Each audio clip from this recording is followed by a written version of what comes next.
The trial is resumed. Before recognizing counsel for respondent for his cross, Chair would like to remind the witness that he shall continue with his testimony under the same oath. Do you confirm, Director Matibag, sir? Yes, Your Honor. Thank you, sir. Apologies. Prior to the Chair's attention was called that we haven't approved the journal. At this juncture, Chair would like to dispense with the reading of the journal of July 20, 2026 and consider the same as approved. Apologies for the delay, given that we had to await the manifestations to be submitted to be made part of the journal. The other manifestations that were not submitted within today will be made part of the transcript and the records. The approval of the journal is made important, especially given the manifestation of the counsel for respondent that they need a copy of the ruling of the chair yesterday in order to afford them enough time to avail of whatever remedies they may have in relation to the court's ruling yesterday. So ordered. Counsel for the respondent may proceed with his cross when he's ready. You may proceed, sir. Good afternoon, Director Matibag. Good afternoon. As NBI Director, you are the Chief Executive of the Bureau. I'm the Chief of the Bureau. Yes. And part of your duties is to oversee the conduct of investigation, correct? Tama po. You're also authorized to issue subpoenas for the production of witnesses and documents, correct? Correct. Tama po. Very well. Now, the NBI conducted an investigation following the November 23, 2024 press con, am I right? I'm aware under the report that there was a subpoenaed issue, Okay. but I have no personal Alright. knowledge on the issue once. Okay, we'll go there in a while. But this investigation was documented in the two affidavits of investigation, correct? That's correct. And did you read and understand these two affidavits of investigation? I read the affidavit of investigation which was forwarded to the Department of Justice, which is dated February 11. Okay. So, as part of that investigation, will you agree that individuals were subpoenaed? There were individuals subpoenaed. More or less 10 Your Honor? subpoenas? Your Honor, please. Counsel for the panel of prosecutors. Rather, the lead prosecutor is recognized. Your Honor, the witness was appointed as NBI Director only in February 2026. His testimony with respect to the first investigation will only be based on records. Your So Honor- if it will go into the detail of the investigation, I'm afraid, Your Honor, he is not competent as he has no personal knowledge about the first investigation, Your Honor. To begin with, asked and answered, and the witness was about to answer if he knows, given that he is the superior, current superior of this agency, and I presume that he has kept himself abreast of what happened in his agency prior to his assumption in February of 2026. Witness may answer if he knows. Please repeat the question. So, more or less around 10 subpoenas were issued, correct? If you know. Well, I cannot count, All right. but I know that their personality is subpoena. Okay, very well. Now, these people were asked to appear before the NBI, correct? Yes, that is the very purpose of the subpoena. Okay. Now, these appearances were on various dates in November and December of 2024, correct? If you know. I cannot recall Alright, okay. exactly. Now, if you know also, some appeared while some did not. Yes, I was informed during the briefing. All right. Now, for those who appeared, the NBI conducted interviews with them. Yes, All right. And minutes of these interviews were recorded, correct? that is the standard procedure. So I suppose during that time it was recorded. SOP. All right.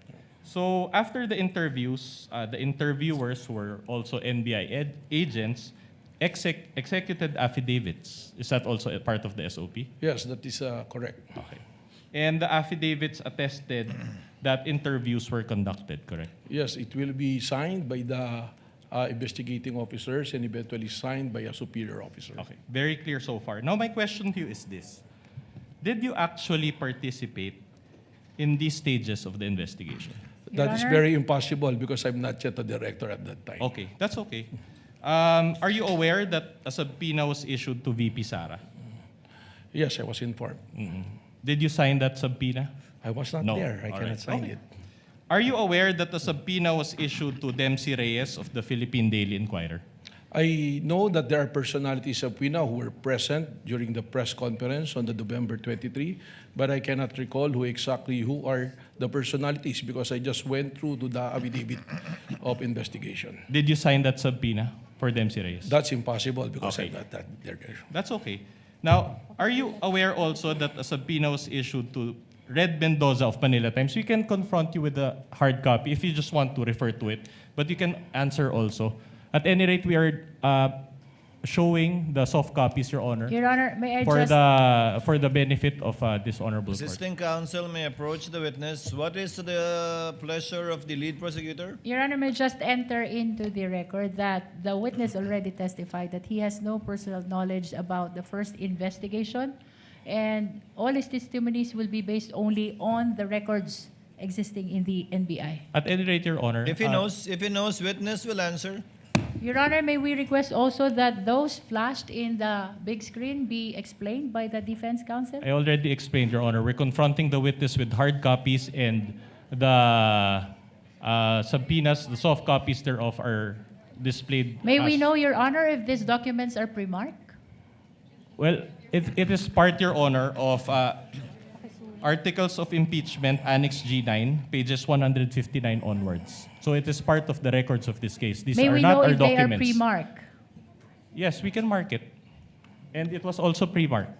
It is But at any pre-marked? rate, Your Honor, these are not our documents. These are NBI documents, Your Honor. No, the query is just if it's pre-marked, so that the senator judges can refer to it if at all when they The read marking, the TSN. sorry, Your Honor, the marking is D-1-145, Your Honor. Your Honor- Which document, counsel? Because I see 8 documents. In succession, Your Honor. In Those succession. Those are all parts. Counsel may proceed. All right. Now, Your are Honor, you, may I be clarified only about the XX, which are superimposed on those documents on the screen? Counsel for respondent will please reply. Your Honor, it was based on the witness's own answer that he did not personally sign. Nonetheless, it does not reflect the exact document referred to by the defense, Your Honor. And that should not be allowed, Your Honor, with all due respect.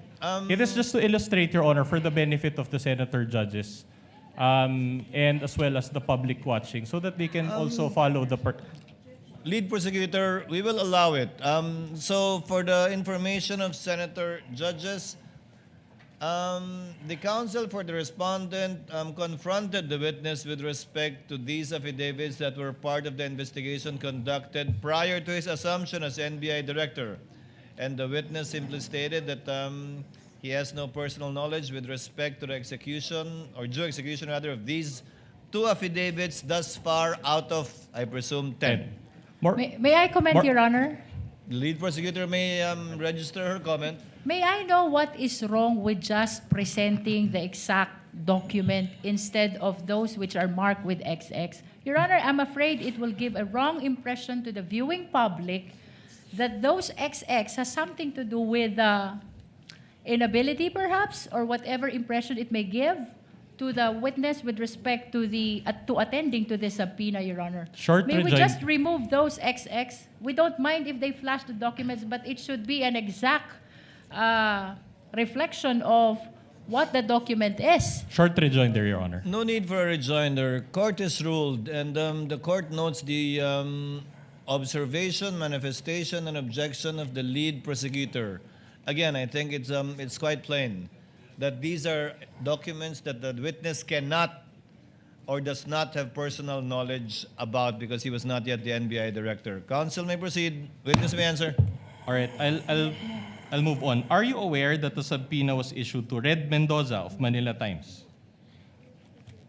I'm aware that there is a subpoena, but on the actual issuance of the subpoena at that time, that will be impossible to be aware of because I'm no longer I'm So- not yet the NBI Director. So in short, he did not sign it. I did not All right, sign. okay. I think it was Okay, signed that- by Glenn Ricarte. All right, that's enough. Okay. Now, are you aware also that the subpoena was issued to Bons Magsambol of Rappler? Based on the affidavit of investigation, I think it was mentioned. And did you sign that subpoena? It is again signed by a certain Glenn Recarte. Are you aware that the subpoena was issued to Ana Rosario Malindog Uy, also of Manila Times? Again, based on the investigation report. And did you sign that subpoena? No. All right. Are you aware that the subpoena was issued to Jason Rubrico of SMNI? Again, based on the investigation report. Did you sign that subpoena? Your Honor, may I Impossible. respectfully interrupt? Lead prosecutor is recognized.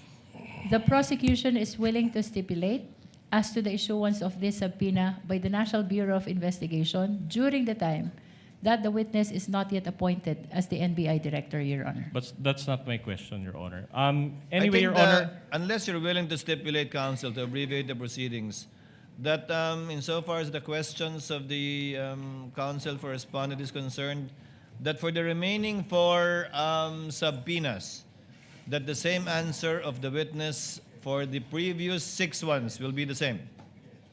We are willing to stipulate on that, Your Honor. we are not willing to stipulate, Your Honor. We'll just ask for a ruling from the court. In that case, witness may proceed. Witness may answer. Counsel will please proceed. All right. Are you aware that a subpoena was issued again to Jason Rubrico of SNMNI? Same answer, Your Okay, Honor. same answer. And you did not sign that subpoena for Jason I said Rubrico? same answer, All right. Your Honor. Are you aware that the subpoena was issued to Michael Flores of Reuters? Same answer, Your Honor. Your Honor, may we ask, Your Honor, that the lawyer of the prosecution do not supply anything or make any comment near the witness because it may affect us. Is he, the assisting counsel may not supply any information to the witness other than merely observing the document being shown to him by assisting counsel for respondent. Counsel may proceed. Mr. Presiding Officer, may I speak? Yes, Director Matibag. The counsel is not telling anything, but may I request not to cover me so that the people can see me. Yes, that may be granted by the presiding officer. Thank you, Your Honor. Assisting counsel, kindly sit beside the assisting counsel stand beside the assisting counsel for the respondent. You may proceed, counsel, All right. for the respondent. Are you aware that the subpoena was issued to Michael Flores of Reuters? Same answer, Your Same Honor. answer. You did not sign it. Okay. Are you aware that the subpoena was issued to Trixie Cruz Angeles? Same answer. And you did not sign it. Okay. Are you aware that the subpoena was issued to 2 OVP personnel? And did you sign the subpoenas? Same answer. All right. So not a single one. Now, my next question to you is this. Did you oversee any interview that was conducted in the fact-finding investigation? Your Honor, the question is vague.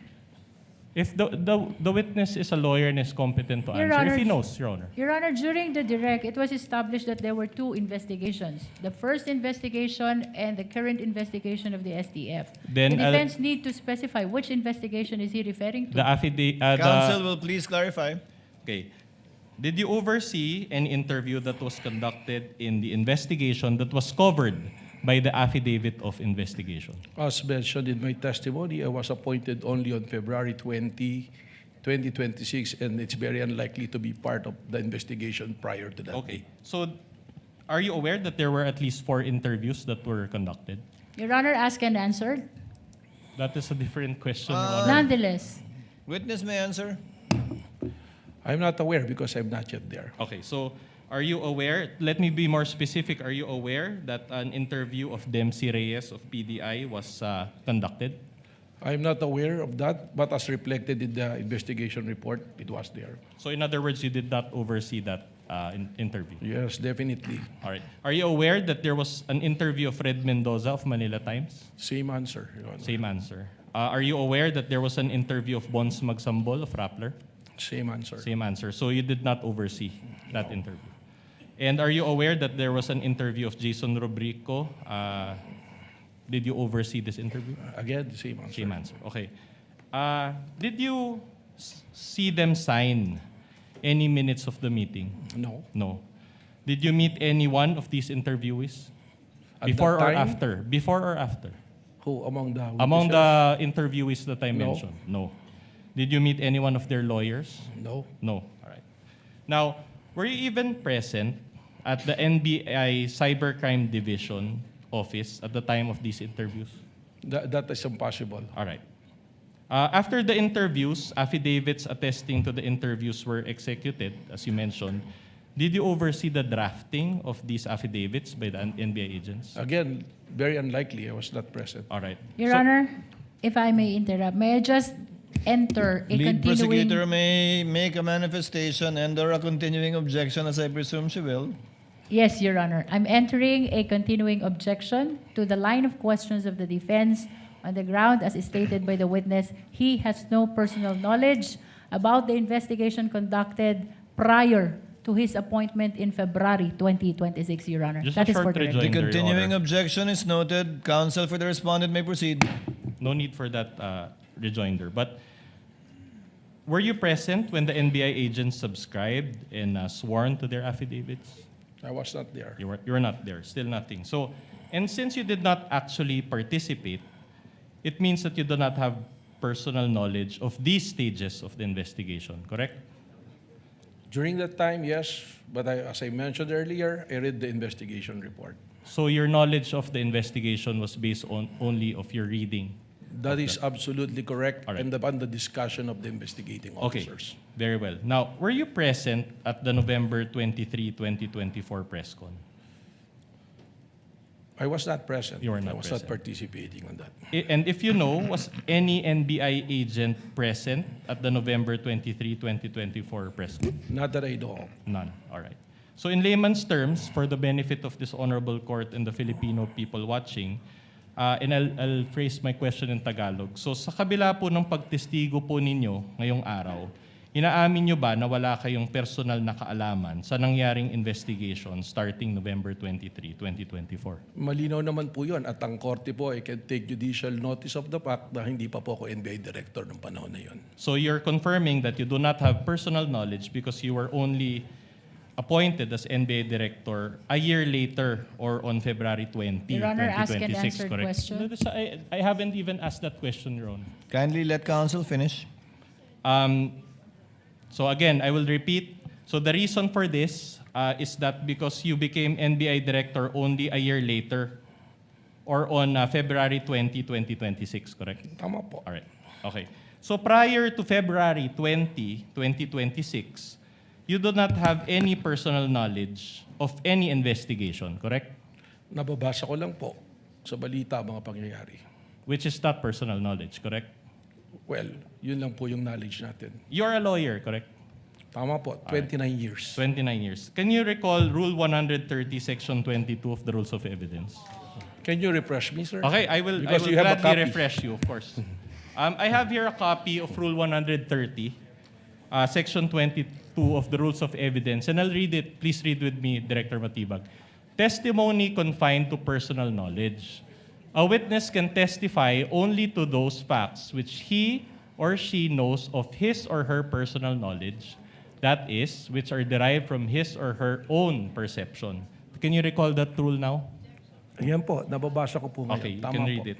All right. So, based on this rule, will you agree with me that a witness can only testify based on his personal knowledge? Your Honor, may I comment to that? These are basic questions, Your Honor. The witness is a lawyer. He is competent enough to answer. Counsel, are you making an objection?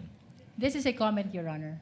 The witness repeatedly testified that he was appointed only in February 2026 and that all his testimonies pertaining to the first investigation are based on records, Your Honor. And this is allowed. As a matter of fact, under the rules, entries in official records are considered as prima facie evidence of the contents thereof. And thus, it's exactly the basis of the witness in answering the question of the defense. So All then- his knowledge pertaining to the first investigation are based on records. Short rejoinder, Your Honor. No need, counsel. Distinguished lead prosecutor, the counsel for respondent did not object to the line of questioning of the lead prosecutor earlier, based exactly on the ground cited by the lead prosecutor. The presiding officer will give sufficient leeway to the counsel for respondent to establish his point. I think you also see what he is trying to establish. That's why he made a continuing objection in relation to it. I'll give you some leeway, counsel, but go to your next topic as soon as you're done with this. Thank you, Your Honor. So, again, based on this rule, a witness can only testify based on his personal knowledge, correct? Tama po, pero meron pong mga exceptions sa rule na Alright, yan. okay. If not based on personal knowledge, then that is hearsay, correct? But it's not an absolute rule po dahil may exceptions nga po. Okay, now, I'm trying to look for the Filipino term for hearsay. Ano ba yung hearsay sa Tagalog? Sabi-sabi or chismis? Is that a fair translation? What is a fair translation to you of hearsay? in Your Honor, the Filipino? question of the defense is misleading. He never testified that that is hearsay. No, I'm not As a asking matter him. of fact, he's trying to raise the exception to hearsay. I'm not asking about the exceptions of hearsay. I'm asking a translation of hearsay. Your May Honor. we know- Anyway, I'll move on to. If the witness If the knows, if he does not know, he may say so. Hindi ko po alam kung anong translation dito sa Tagalog. Okay, so I'll just use my own translation, chismis. Anyway, at any rate, kung wala kang personal knowledge, chismis lang yon, tama? Hindi ko naman po naririnig sa korte, ako'y nag-practice din, kahit di translate sa Tagalog, kahit minsan ko po, hindi ko po narinig ng hearsay ginamit ang salitang chismis. Alright, I'll move on. Now, the main material that the NBI used in its investigation was the video of the November 23, 2024 press con, correct? Tama po. Did you watch that whole video yourself? Napanood ko po. The whole video? Well, yung pong importanteng bagay dyan ang aking tinutukan, pero napanood ko po. Alright. Now, let me ask you, do you confirm that in that virtual press con, VP Sara spoke about a lot of topics? Tama po. Alright, I'll show you a portion of that video, and then I'll ask questions thereafter. Now, Your Honor, we beg the indulgence of this honorable court. Again, this video is a little lengthy, but we will only show one video, Your Honor. Counsel may proceed. Pagkain ninyo, buffet, yan, ito, sawa sa representatives. Alak, at ang mamahaling wine.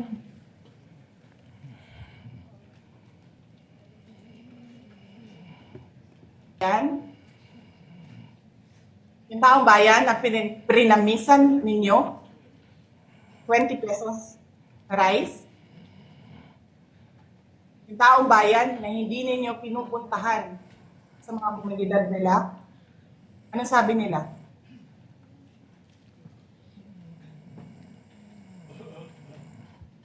Ganyan, ang bayan natin. Okay na lang kami sa asin.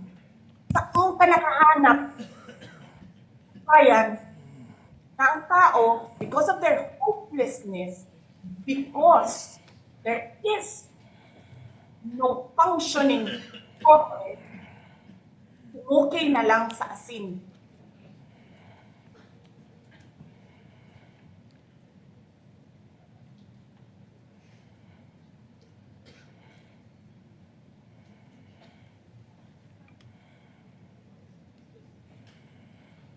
Lang abogado si Attorney Lopez eh. Kasi alam niya kung ano sasabihin niya doon sa mga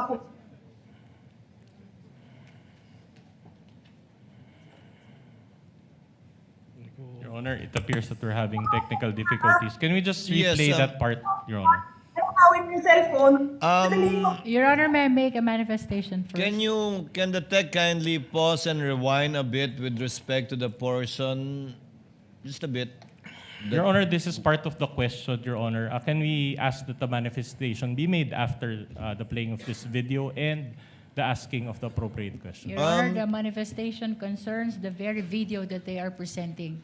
We're already playing it, lead counsel. We will recognize you after the video is played. Kindly proceed with the playing of the video. Ng cellphone. Saan ka nakahanap? Papasok ka, nanakawin mo yung cellphone, dadalhin mo pa yung tao.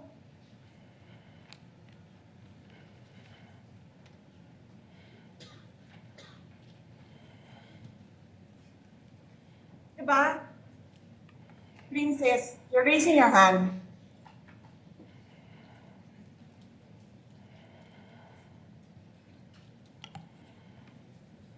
Hello? Narinig po ba ako, Princess Maui? Yes. Oh, thank you. Good morning po, Madam Vice President. Thank you so much nga po pala sa dala niyong hopya nung hearing na pumunta kayo for PRRD. Kami yung nasa likod niyo po, yung tinawag nilang bastos kasi pumalak pa kami because of Congresswoman Cardema. Thank you, ma'am. Nakakain kami. Ako po ay natatakot kumain ng pagkain doon baka mamaya. Ma'am, mag-iingat po kayo. Nasa teritoryo kayo ng kalaban. Okay Nag-aalala lang po kami po, para ma'am, kasi sila naman na sila talaga yung bastos eh. You reap Opo, what you sow. Yeah. Mag-iingat po kayo kasi sa dinami-rami po ng inyong mga pasabog ngayong gabi, it seems like marami po talaga kayong alam about them, no? Dahil sa pagkakasama niyo sa kanila during the campaign and during the 2022 elections. Baka po mamaya kasi totoo yung mga naririnig namin o yung, I don't know if it's true, na meron daw silang Operation Romanovs and baka bala kayong ubusin ang inyong pamilya dahil hadlang kayo sa kanilang mga bala in the future. So, mag-ingat po kayo. Kami po kasi kami ng EDSA Friday Group, kami yung bumababa every Friday dyan sa EDSA because we believe yan yung tamang venue sa dinami-rami na ng problema natin. Ang kaya lang naman po namin gawin ay manawagan na bumaba na yan.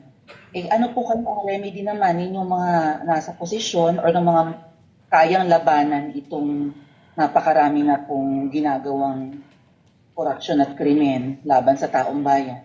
Ano po ang pwede nyo maging remedy para matapos na ito? Lalo't nagsisigaw na po ang taong bayan na mag-people power. Yes. Huwag kang mag-alala, ma'am, sa security ko. Kasi may kinausap na ako na tao. Ito sa kanya, kapag pinatay ako, patayin mo si BBM, si Lisa Araneta, at si Martin Romales. No joke. No joke. Nagbilin na ako, ma'am. Pag namatay ako, sabi ko, huwag ka tumigil ha. Hanggang hindi mo mapatay sila. And then he said yes. So, alam mo, ma'am, yan ang lagi kong sinasabi sa makabayan lang. Ang laban, wala dyan sa EDSA, ma'am. Wala dyan sa mga highway. Ang laban, ma'am, nandun sa loob ng palasyo. Yan ang problema. We appreciate yung expression ninyo ng disgust, ng pagkamuhi, ng hopelessness, kasi it reflects kung ano yung nararamdaman ng marami, milyon. Alam ko yan, ma'am, kasi kahit saan ako pumunta, ako ang binoto namin yan dahil sinabi mo, iboto namin.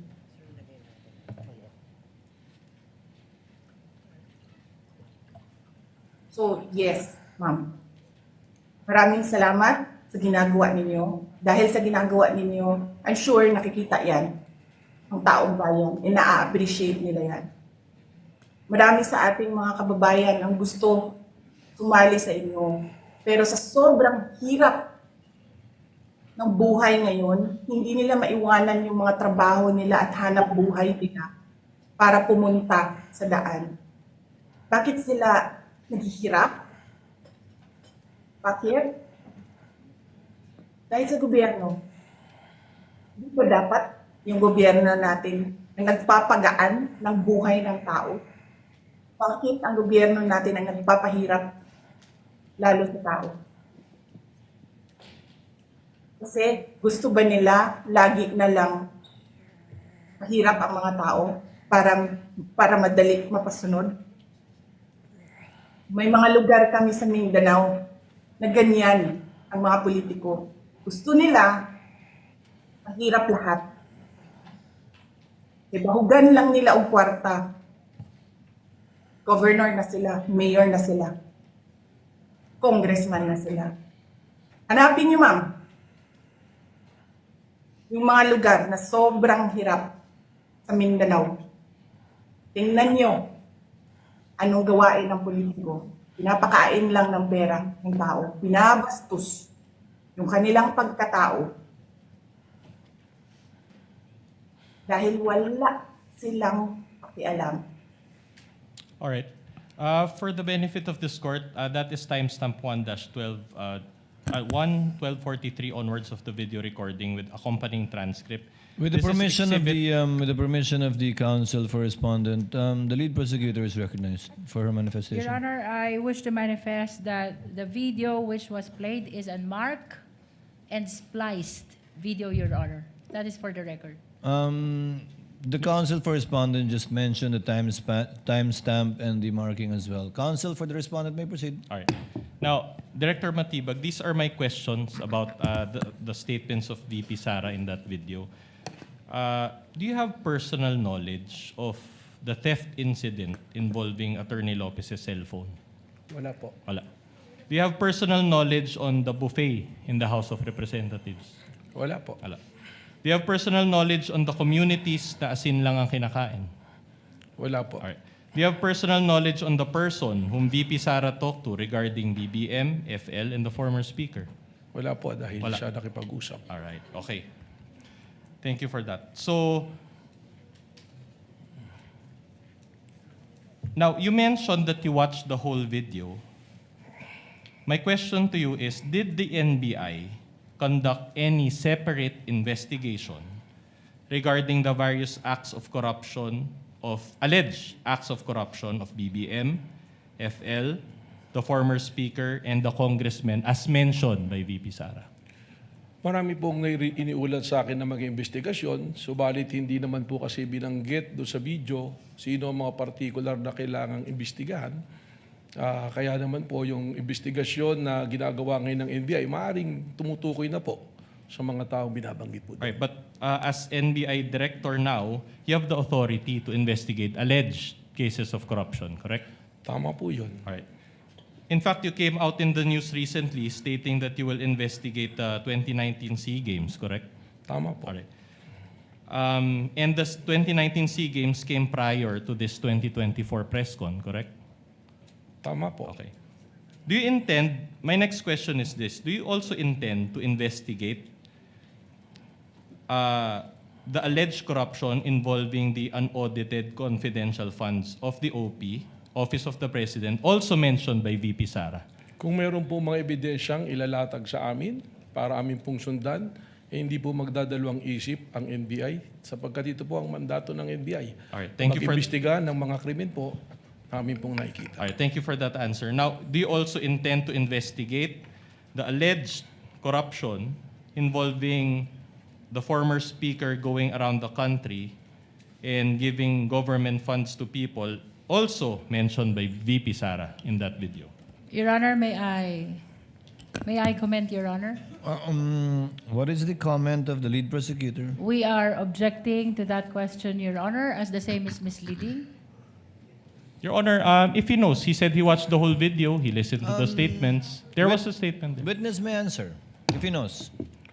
Well, kung meron po mga ebidensyang pumapasok tulad ng lahat ng aming ginagawa, we are driven by evidence and the process and the law na dapat pong sundin. All right.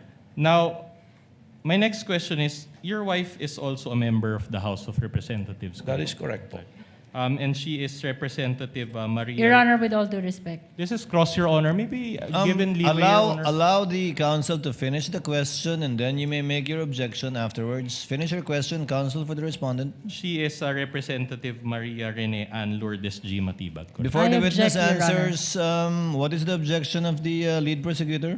The questions, Your Honor, of the defense with regards to the wife of the witness is totally irrelevant.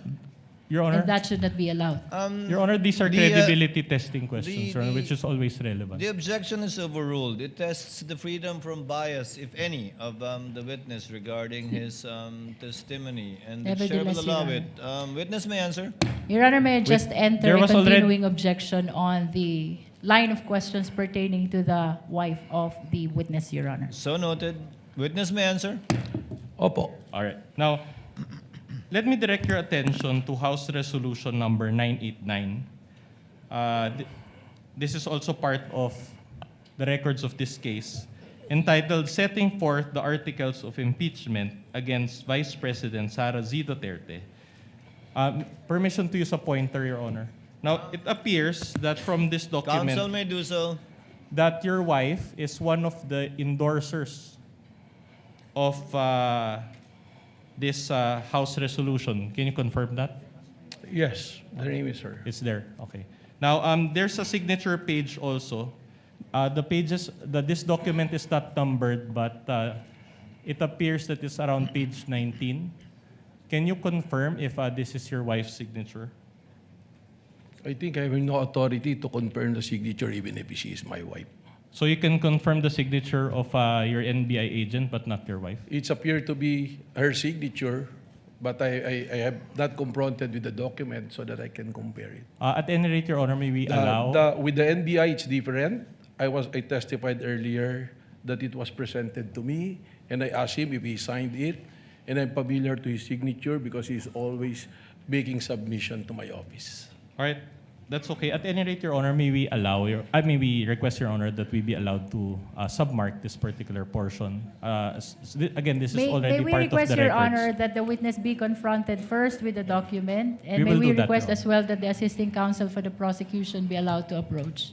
We will do Assisting that, Your counsel Honor. for the respondent may please confront the witness with a document in the presence of assisting counsel for the prosecutor before counsel for respondent requests it to be marked. Witness will kindly look at the document and answer the question. May I first manifest, Your Honor, that the the document being presented to the witness is a photocopy. Your Honor, if at all we can agree that the court's copy be submarked, Your Honor. And we request, Your Honor, that the first page that we showed and this signature page around page 16 be submarked, even at later, Your Honor, before the clerk. It shall be done at a later time. In the meantime, by the oath of respective counsels, I believe we can rely on this copy, subject to confirmation in the marking of the actual copy that the court has. And Of the you're referring to the impeachment resolution on impeachment, right? yes, Your Honor, Counsel? but Your Honor, insofar as the identification of this witness, we are relying actually on the transmittal by the Committee on Justice, which was received by our office on May 11, 2026, Your Honor. Not So by it is- my office, but by the Secretary General of the Senate. Kindly confront the witness with the document so that he may answer intelligently. If you know only, Director Your Matibag, Your Honor, if that respectfully, is the if I may say something, if the court Yes, will allow me. Director Matibag. In order to save time in the questioning of the defense counsel, I think he's going to the position if my wife endorses the article of impeachment so that we save time and it's on record. It's a matter of public notice. Yes, my wife is one of the endorsers of the impeachment. Duly noted. Counsel, move on. All right, thank you for that admission, Director Matibag. And despite that spousal relationship that you admitted, you decided to appear and testify today, correct?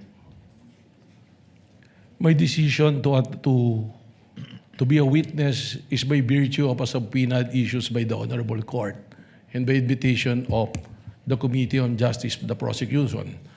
However, the job of my wife as a legislator is totally detached from me being the director of the National Bureau of Investigation. Okay, my next question is, but the court did not issue a subpoena for you to appear today. Actually, Are you saying that you receive a subpoena despite this honorable court not issuing a subpoena for you? even if there's no subpoena in the pre-trial order, I was mentioned to be a witness, and I was invited by the prosecution to be a witness. And from my understanding, in the pre-trial order, I was also listed by the defense. I will be gladly witness for the defense as well if I will be called upon. All right, but which is which? Are you appearing today by virtue of a subpoena or without a subpoena? I'm appearing today as a witness, as called upon and announced by the Honorable Court and by the invitation also of the No, that's prosecution. not my question, Director Matibag. You're a lawyer, you know this. Are you appearing today by virtue of a subpoena or no subpoena? There is no written subpoena, but there is a verbal announcement from the Honorable Court that I will be a witness in today's hearing. Your Honor, the question of the defense is What? misleading. It is apparent that last week a subpoena was issued to the witness, Your Honor, and it is because of the other matters that was heard and addressed by the impeachment court. The schedule of the witness was scheduled to today. Your Honor, The objection is overruled. First, asked and answered, and for the record and information of the senator judges, the presiding officer confirms that no subpoena was issued to Director Matibag. In fact, I asked if one was needed, and the response I got was that it was not necessary. But indeed, the chair also confirms that the name of Director Matibag was requested to be invited by the counsel by the prosecutors, and he was so named by the presiding officer to attend in, I believe, yesterday, supposedly, and today's trial dates. Move on, counsel. just one last question on this point. So Counsel. considering that there's no subpoena, I'm just wondering how it works. Did you coordinate with any of the prosecutors in relation to your appearance in today's proceedings? Well, we conducted some meetings on this matter. You mean prior to your appearance to this honorable court, you met with members of the prosecution? Yes, twice, when I was informed that I will be a witness on the pretrial order. All right. Did you meet with the private prosecutors or the public prosecutors? With the chairman of the committee, with the Congresswoman Jerviller. And you are confirming in open court that you discussed or you were briefed in that meeting based in your testimony? What was the what? Okay, you can explain. Yeah, well, I'm a lawyer and I know where you're going. There was no discussion or coaching. We just discussed matters that's supposed to be covered by my testimony.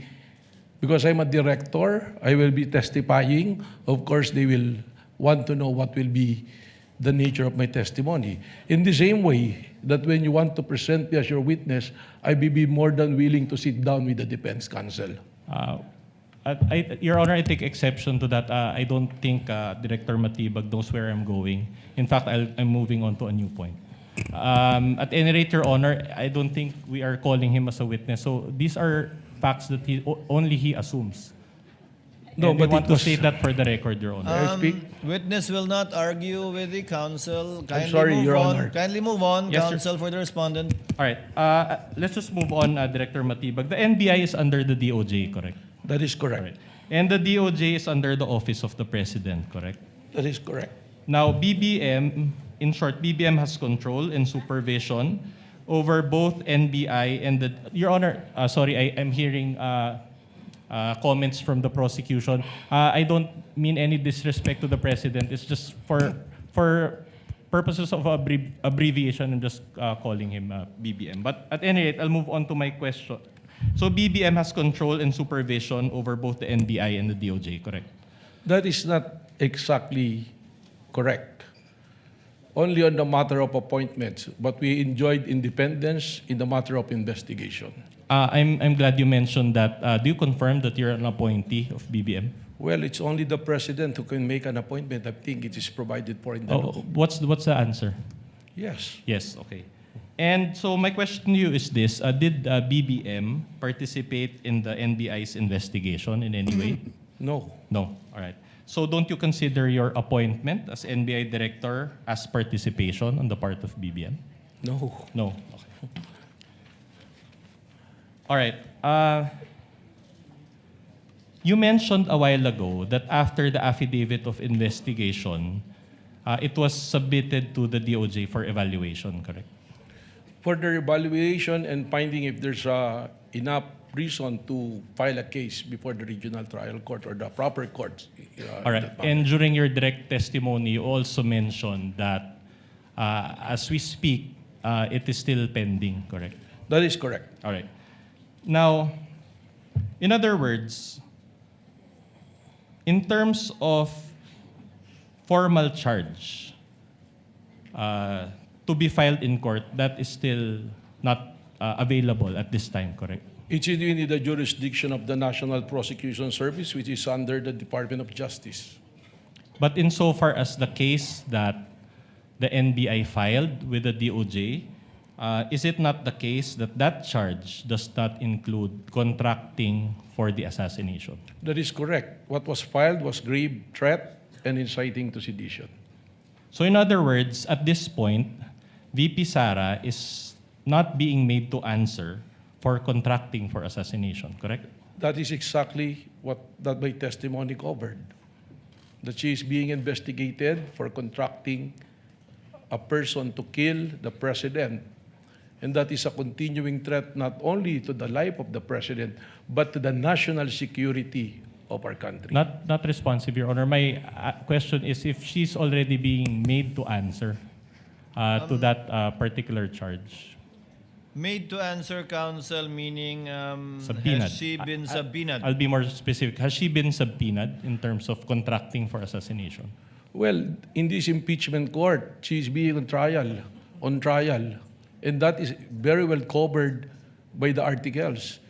To me, as a lawyer, not only as an NBI director and as a former dean, that is a betrayal of public trust to me, because she made an oath of office that she will protect, defend the Constitution, execute laws,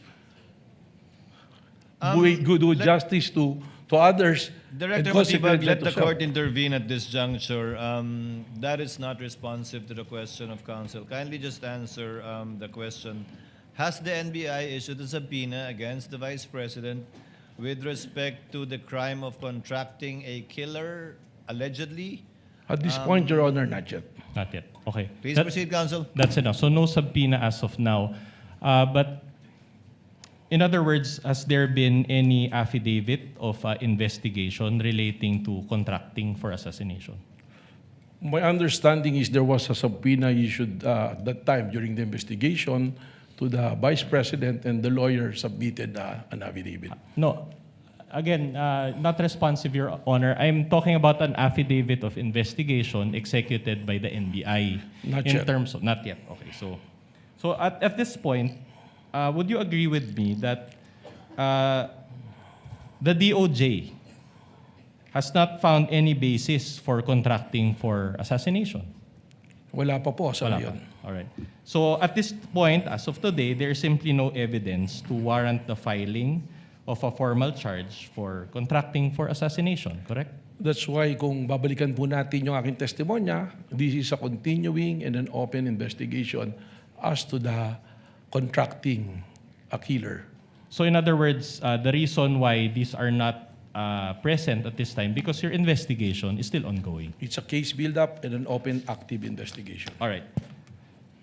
Very well. Now, you mentioned about grave threats and inciting to sedition. My question to you is, these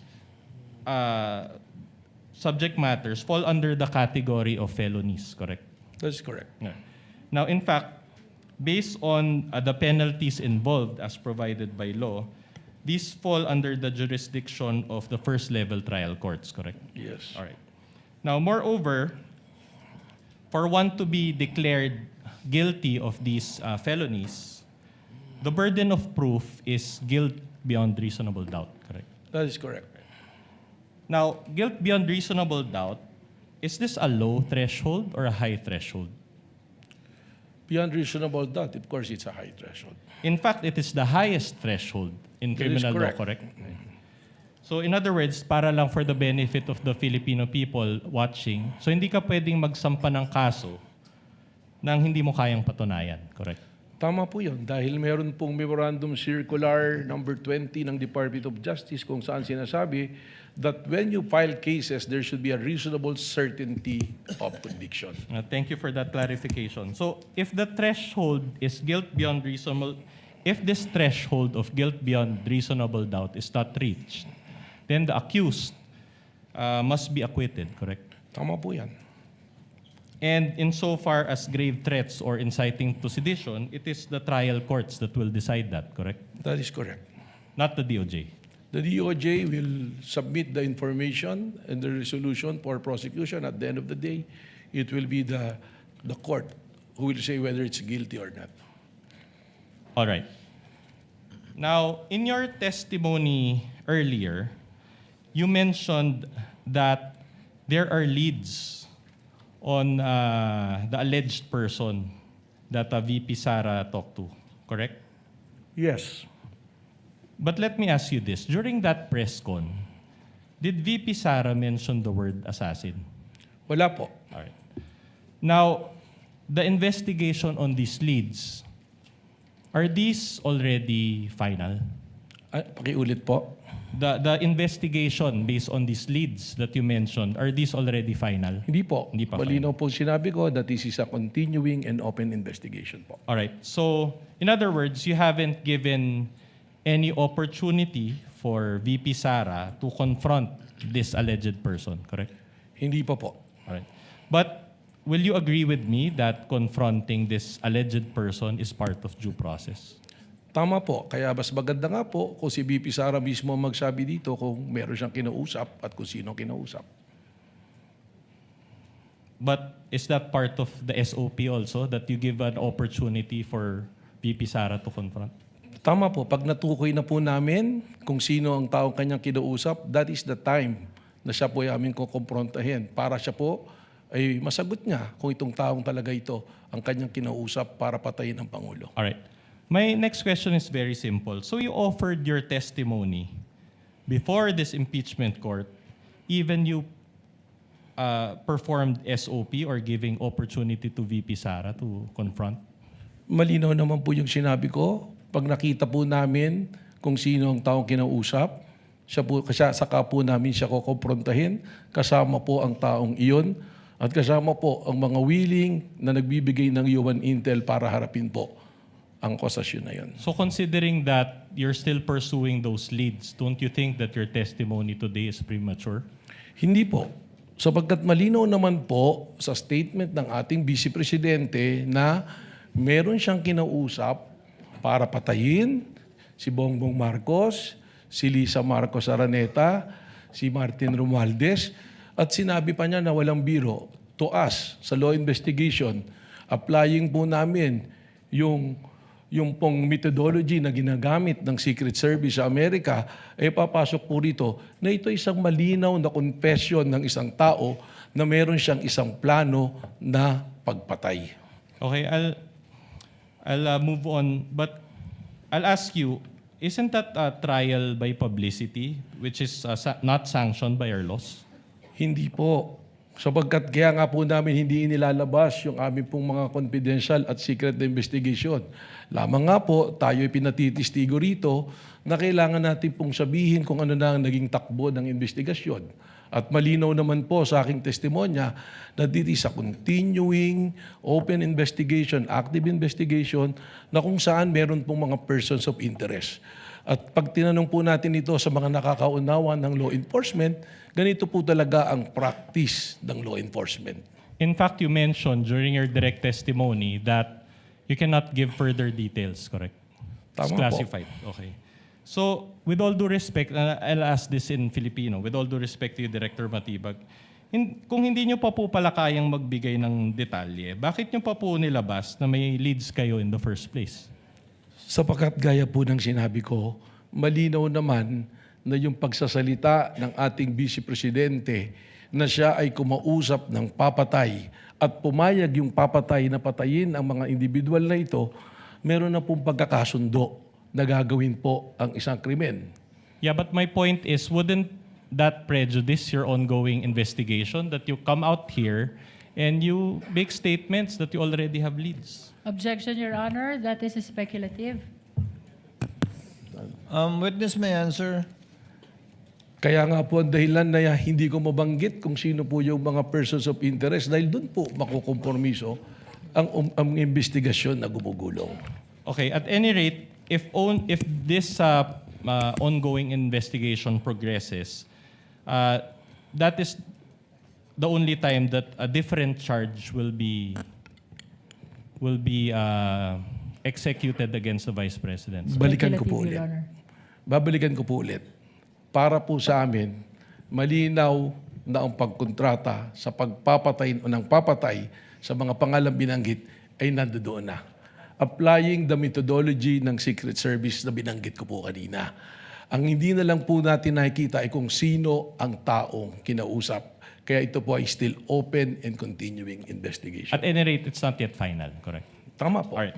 Now, you mentioned that the NBI is still conducting an investigation, ongoing investigation. Do you still use the video of the November 23, 2024 press con in this ongoing investigation? Isa po ito, sabi, naging batayan para po dun sa 5-point the standard na tinitingnan po namin ay amin pong matugunan. All right. It's an almost 2-year-old video now. Do you think it's still relevant to your ongoing investigation?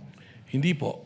Sapagkat hanggang sa ngayon nga, ay hindi pa natin nahahanap kung sino ang taong kinausap po ng ating Vice Presidente. Okay, very well. Attorney Matibag, do you know Mel Sabio? Opo. All right.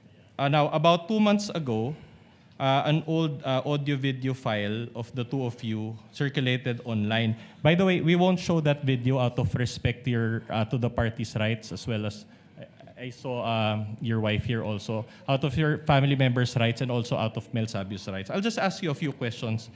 This video circulated online, and you already came out in the media admitting that it was you and Mel Sabio who were involved in that video, correct? Tama po yun. That is a private conversation sa dalawa pong magkaibigan na hindi nagkakasundo. All right. And my only question to you is this. Did that incident demonstrate an emotional outburst on your part? Kasama na po yun, combination na ng galit at disappointment. At ako naman po inamin ko na yan ay isang pagkakamali na akin pong tinanggap na rin at pinagsisihan. All right. Can you recall what you said in that video? Masama po yung aking mga sinabi. Meron pong hindi talaga kaaya-aya. Can you recall, just to give an idea of those who were not able to I watch? cannot exactly recall because that was a really long time ago. That's okay. Now, on July 10, 2026, you wrote a letter to Representative Luistro. Do you confirm this? July 10. July 10, 2026. Opo. All right. Tama po. And in that letter, we can confront you with a hard copy, but we can also flash. In that letter, you mentioned, and I quote, "As Director of the Bureau, I will personally attend to represent the NBI at this summit of Director and Commissioner General level law enforcement leaders across the Asia-Pacific, which will require my travel and attendance on those dates." Now, those dates pertain to July 21 to 22, 2026. So today and tomorrow. Do you confirm this? Opo. All right. Now, in that letter, there was a prior letter to that, correct? Which you received from FBI Director Kash Patel. Tama po. Do you personally know Kash Patel? Hindi po, pero hindi po siya personal kong kilala. All right. And did you inform him at any point that you're a lawyer? Hindi ko po alam kung alam niya na abogado. Okay. That's interesting because in the letter, and I'll use my pointer again, he referred to you as Dear Director Attorney Matibag, and this record was submitted to this honorable court through the prosecution on July 13, 2026.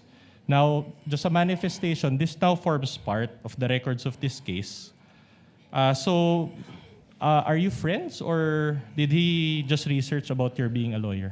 Ganito po kasi ang nangyari dyan, meron pong high-value target, one of the top 10 most wanted, si Henry Kimball, ang pangalan po niya, who scammed the government about 2.8 billion. Number 2 po siya sa 10 most wanted. And we have a coordination meeting with our local counterpart ng US Embassy na FBI station in Manila, si Ma'am Courtney, asking for our help for the extradition of this person who happens to have a problem in the court in Makati. They were expecting na ito pong taong ito ay matagal pa bago ma-extradite sa kanila. Lumapit po sa atin sa NBI at dahil natulungan po natin na yung inaakala nilang buwan ang lilipas bago ma-extradite, inatulungan po natin sila sa loob ng 2 araw ay na-extradite po. Kung kaya nung na-extradite po, ito pong si Henry Kimball Ako po ay tinawagan ni Ma'am Courtney ng FBI nang siya nasa Amerika at sinabi na nagpapasalamat. Katunayan po, nagpadala po ng letter of gratitude ang FBI. At yung pong pag-attend ko sa Bangkok, hindi naman po basta lang ako attend doon sa conference. There was an opportunity on the side na magkaroon po kami ng pagpupulong po ng personal ni Director Kash Patel. Yeah. Kaya po, gusto ko sana makadalo doon. Thank you for that clarification. Anyway, I'm just asking because the schedule of the court actually changed or was altered because of this letter. Just a few questions on this. Now, upon perusal of this letter, it appears na sinulatan kayo na diretsyo ni Director Kash Patel and walang address yung NBI.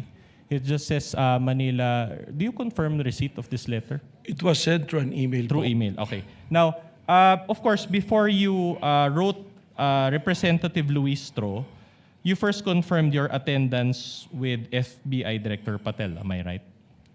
Wala pa po na confirmation. Dahil malinaw naman po, sinasabi ko nga po kay Congressman Luistro na 2 event siya na magkasabay. Sayang yung opportunity na maaari kong makausap yung FBI Director sapagkat it's very rare that an FBI Director will talk to an NBI Director. Yeah. Oh. So sinabi ko na baka naman pwede na mas mapaaga. Kung pwede lang at kung makikita naman po doon sa liham ko, respectfully I'm requesting. Pero lininaw ko po kay Congresswoman Luistro na 2 event yan at in order of priority, ang aking pong priority ang tumistigo po dito po sa impeachment court. At sabi ko naman, pinabot ko po through Ma'am Courtney that probably we can arrange another day na magkausap po kami ni Director Kash Patel. Okay, thank you for that clarification. At any rate, you're admitting that before you wrote Representative Luistro, hindi pa final yung confirmation mo dito kay Director. Meron na pong arrangement. May Pero arrangement alam na. po nila na ako'y magtitistigo. So kung malilipat po, that is the only time na ako po ay pupunta sa Bangkok po. No, I'm talking about may confirmation na kayo ni Director Kash Patel before you wrote Luistro, wala pa? There was already an invitation and information channeled to their local representative, si Ma'am Courtney po. Ma'am, sino yun, ma'am? Siya po, si Courtney, siya po yung I FBI see. representative Okay. dito. At any rate, my question is, do you maintain that this is an official invitation from FBI? Yes. Kash Patel? Opo. All right. Katunayan, meron pong dumalo ngayon doon, yung pong aming representative ng IOD. And it's also director or commissioner level. Ano po, siya po ay division level po. Are you at liberty to disclose the name? Or? Yes, opo, Attorney Chris Hernandez. Nandun siya sa Bangkok ngayon? Nandun po siya ngayon. Would you know kung si Director Kash Patel nag-attend dun sa Bangkok ngayon or nag-cancel din siya? Hindi ko po alam. I Ay, have hindi to get the information. All right. Now, just one last manifestation, Your Honor. Again, these documents comprising of 3 documents, June 24, July 10, and July 13, were introduced by the prosecution and are now part of the records of this case. If I may be allowed to proceed, Your Honor. Now, I'll show you one last graphic and then I'll ask you a couple of questions thereafter. Can we show the graphic? All right. So, this is from the Daily Tribune. Your Honor, please. No question yet, Your Honor. Yes, Let but- counsel finish with his question, All and right. then the lead prosecutor may make her objection. All right. This is from the Daily Tribune. Okay. And this is the entitled Public Trust Rating. I'll just focus on the green, not the red. No, but Vice President Sara Duterte, it says there 57%. And this was conducted by the Social Weather Station's SWS survey. Okay. Now, my question to you is this. You mentioned that you have an ongoing investigation. Do materials like this, insofar as how Filipino people view or trust VP Sara, have an effect in your investigation? Objection, Before Your the Honor. witness answers, lead prosecutor is recognized for objection. What is the basis of the objection? Your Honor, the defense is showing a picture of the president and the vice president with a certain rating at the bottom. This has no relevance at all, Your Honor. with respect to the subject matter of this impeachment trial. I think he And has... we are objecting to the presentation of this picture, Your Honor. I think it has... Just a short rejoinder, Your Honor. Kindly allow the lead prosecutor. Are you done, ma'am? Yes, Your Honor. Just a short rejoinder, Your Honor. Attorney Villanueva is The recognized. witness mentioned the term betrayal of public trust. And we can run the TSN back. Your Honor, of course, we're allowed, this is cross-examination, we're allowed to present controverting evidence to that statement. The chair will allow the witness to answer despite that there is no date when the survey was taken. Kindly answer if you know, Director Matibag. Gladly, Mr. Presiding Officer. Alam niyo po, survey yan. And all of us know, or for the information of the public, a survey is just a snapshot of something. It doesn't necessarily follow na yung survey na yan is kumbaga nakataga na sa bato. Pangalawa po, may mandato po ang NBI. We cannot be swayed by public opinion o kaya po ng aming personal na opinion. Kami po ay nag-iimbestiga, nababatay sa batas, nababatay sa proseso, at nababatay po sa ating itinakdang mandato base po sa pagtatatag ng NBI. So the short answer to my question is no, it doesn't affect. No, it All right. will not. Okay. I mentioned Daily Tribune. You write editorials for the Daily Tribune, correct? Tama po, long time ago po. Long time ago. And in 2024, you wrote at least 3 editorials about VP Sara. Can you recall? Mari po, mayroon po akong mga sinulat tungkol Alright. kay Vice President. I'm showing you not that one, the editorials, all right, from the Daily Tribune. And we have copies, hard copies that you can refer to. But it says here, Director Melvin Matibag. Do you confirm that it is you who authored these editorials? Yes. All right. Now, I'm showing you the first one entitled Inday Sara, the Bratinela, dated September 12, 2024. Do you confirm that you wrote this editorial? That's correct in my opinion column. All right. And you also wrote, the Bratinela is a flat spare tire, dated October 24, 2024. Do you confirm this? Yes. All right. And you also wrote, Bratinela, Sara, and her bad habits, dated November 7, 2024. Do you confirm this? Yes. And in these editorials, you shared your opinions against VP Sara. Is that correct? Well, unang-una po, siguro dun sa title na Bratinela, that is not my original. In fact, kaya ko po nasulat yan, yan ang mismong naririnig ko nang kami magkakasama nila dating Pangulong Duterte nang tawag niya kay Inday Sara ay Bratinela. Alright, so my only question is, before you testified today, there were already instances in the past that you shared your public opinions against VP Sara. Well, that is a opinion column. Alright. At meron po tayong mga pinagbabasihan dyan. Okay. In fact, let me read one line from your editorial. It says there, as Inday Sara is being unmasked in the legislative inquiries and by her own mouth as an ill-bred Bratinela, her public trust crumbles. Do you confirm that you included this statement in your editorial? Yan po yung nakasulat. All right. And despite this position, and the recent surveys show that VP Sara was even gained positive trust rating, as shown earlier, positive 57. Do you confirm this? Well, again, I'm saying na nung sinulat ko po yan, that is my opinion as an opinion writer. All right. Now, despite this positive trust rating by VP Sara, do you still maintain that, and I quote, her public trust crumbles? Well, para sa akin po, na ako yung NBI Director, palagi ko po hindi po material itong ating pinag-uusapan sapagkat sabi ko nga, ang ating po pag-iimbestiga ay nababase sa batas, nababase sa ebidensya at prosesong nandoon na nang ako'y dumating po bilang NBI Director. All right. One last question on this before I let this point go. So considering the positive trust rating of VP Sara, can one really say that she betrayed public trust? Magkaiba po yan. Speculative, Your Honor.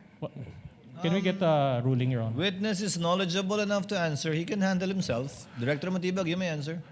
Magkaiba po yan. Again, I'm saying, and I'm sure marami rin po rito nakakaalam na umaasa sa mga survey, a survey is just a snapshot of what's happening. It doesn't necessarily follow na pagka yun ang lumabas, yun na yung totoo. Pangalawa, pagka po ating pinagbasihan ang popularidad, ang ibig sabihin po ba nito, ang isang pinakakilala at popular na tao pwede lang gumawa ng krimen at hindi natin papapanagutin? Your Honor, at this point, Your Honor, the defense is constrained to ask for a continuance, and we have our grounds, therefore. Number one, Your Honor, the testimony of Director Matibag earlier consisted of a lot of new topics, and we believe that it is the right of the respondent to intelligently cross-examine him on those topics.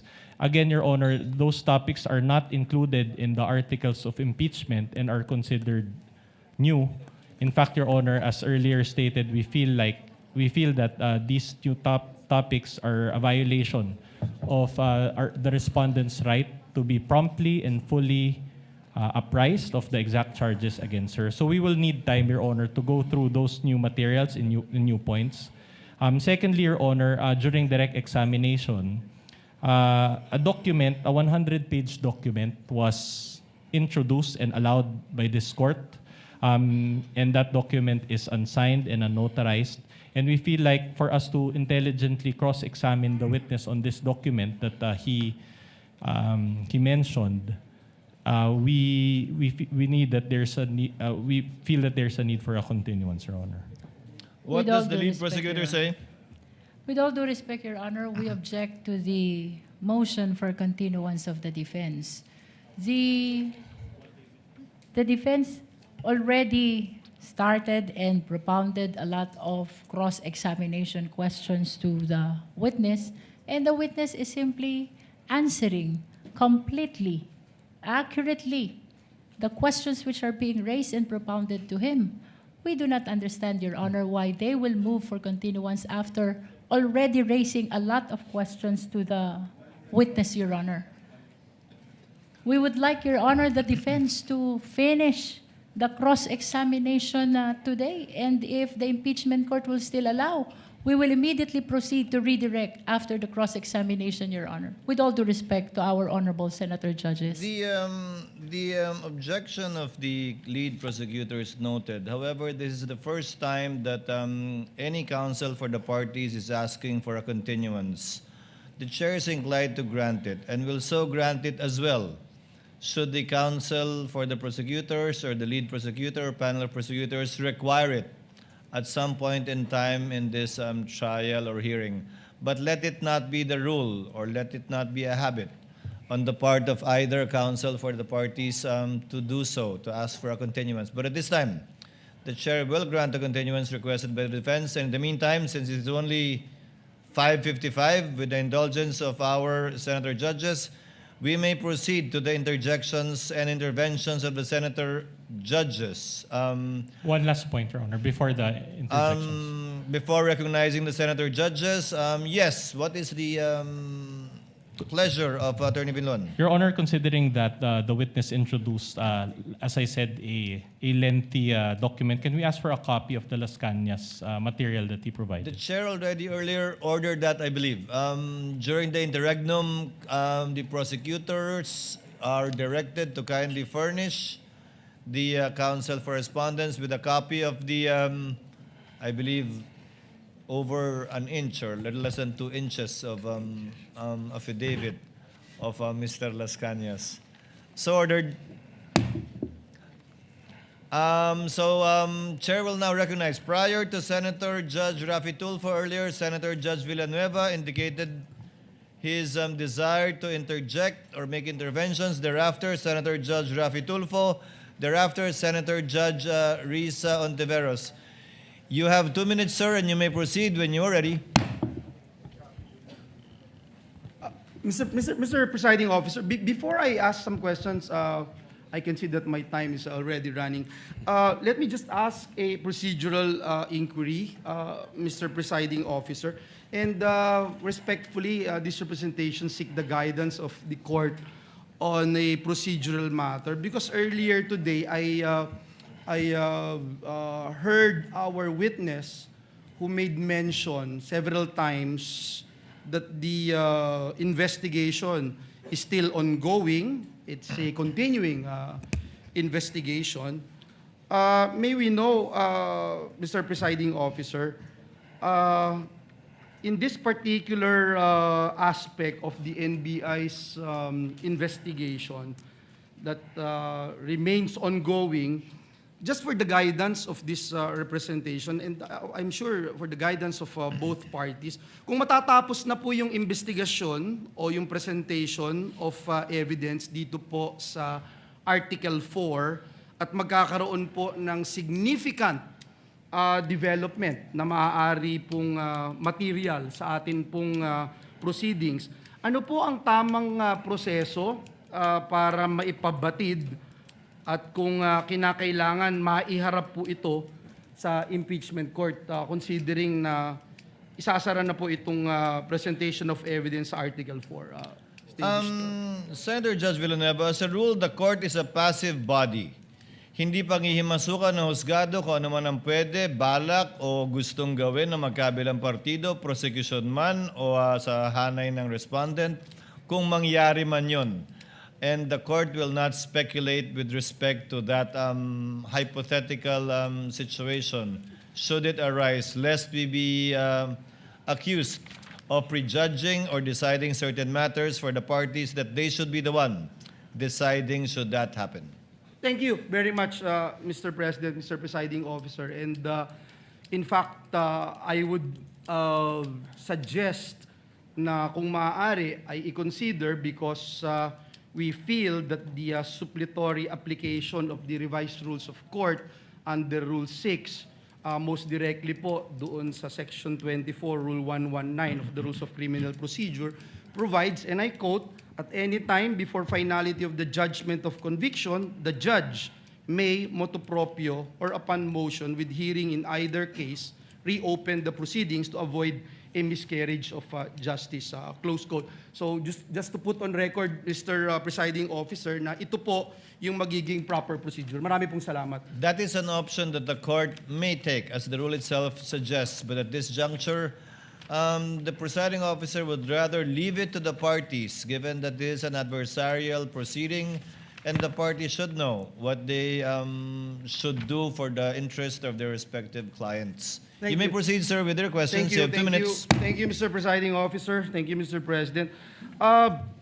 Just one question to our witness, Director Matibag, for the benefit of the court and this representation. Maaari po ba ninyong ipaliwanag kung paano ini-evaluate po ng National Bureau of Investigation ang isang aligasyon na ang isang tao ay nag-utos o kumontrata ng iba upang magsagawa ng isang krimen?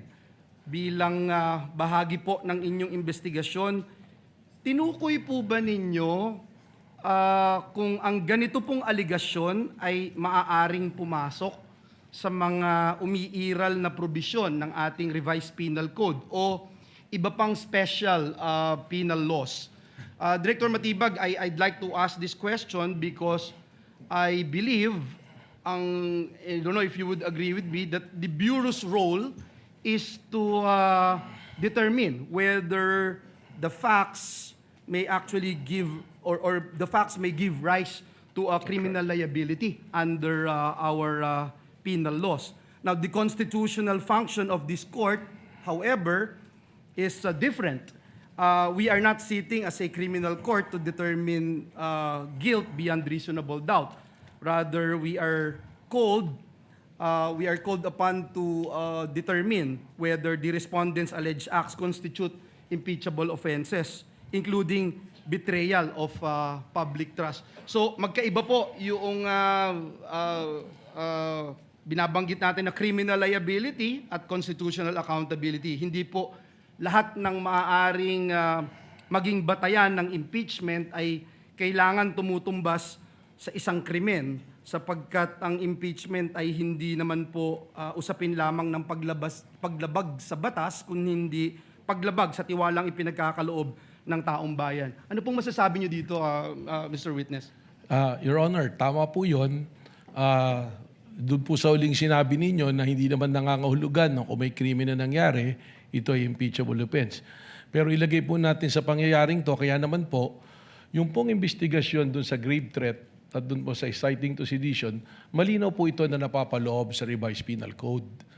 E yun naman po pag-iimbestiga at paghahanap doon sa taong kinausap para pumatay, hindi po ito napapaloob sa revised penal code dahil yung pong pagpaplano ng pagpatay, hindi naman po pinaparusahan yan kung hindi nga nagawa. Subalit doon na po papasok yung sinasabi nga natin na meron pong sinasabi na sa impeachment, tinitingnan po at para sa akin nga, yung betrayal of public trust, dito po papasok. Bakit po? Dahil meron po siyang sinumpaang tungkulin. Doon po mismo sa kanyang oath of office bilang Vice President. Sinabi niya that protect and defend the Constitution, execute the laws, do justice to everyone, and consecrate herself to protect the nation. Pero doon po sa sinabing execute the laws. Dito po natin nakikita, hindi po execute the laws yung pag-usap ng papatay. That is to execute the president. Kaya doon po papasok yung magkaiba na betrayal of public trust. Naintindihan ko po yung binabanggit nyo, yung role ninyo na limitado doon sa criminal investigation. At yung findings po ninyo, hindi po, again, I think binabanggit nyo nga po, hindi po ibig sabihin ay impeachable offense kaagad-agad. Tama po. And again, that's why I'm putting into the records na this is not a criminal proceeding, but an impeachment na proceeding. Last but not the least, no, dun sa binanggit po ninyo, there is a difference between saying that an individual has not yet been identified and saying also that no such individual exists. So, ang una, nangangahulugan na nagpapatuloy pa po yung Bureau sa pagberipika at pagbavalidate ng impormasyong mayroon ito. Sa ikalawa naman po ay isang konklusyon na matapos ang isang investigasyon. Director Matibag, maaari po ba ninyong ipaliwanag yung kahalagahan ng distinction na ito sa point of view of the NBI sa inyong pag-iimbestiga?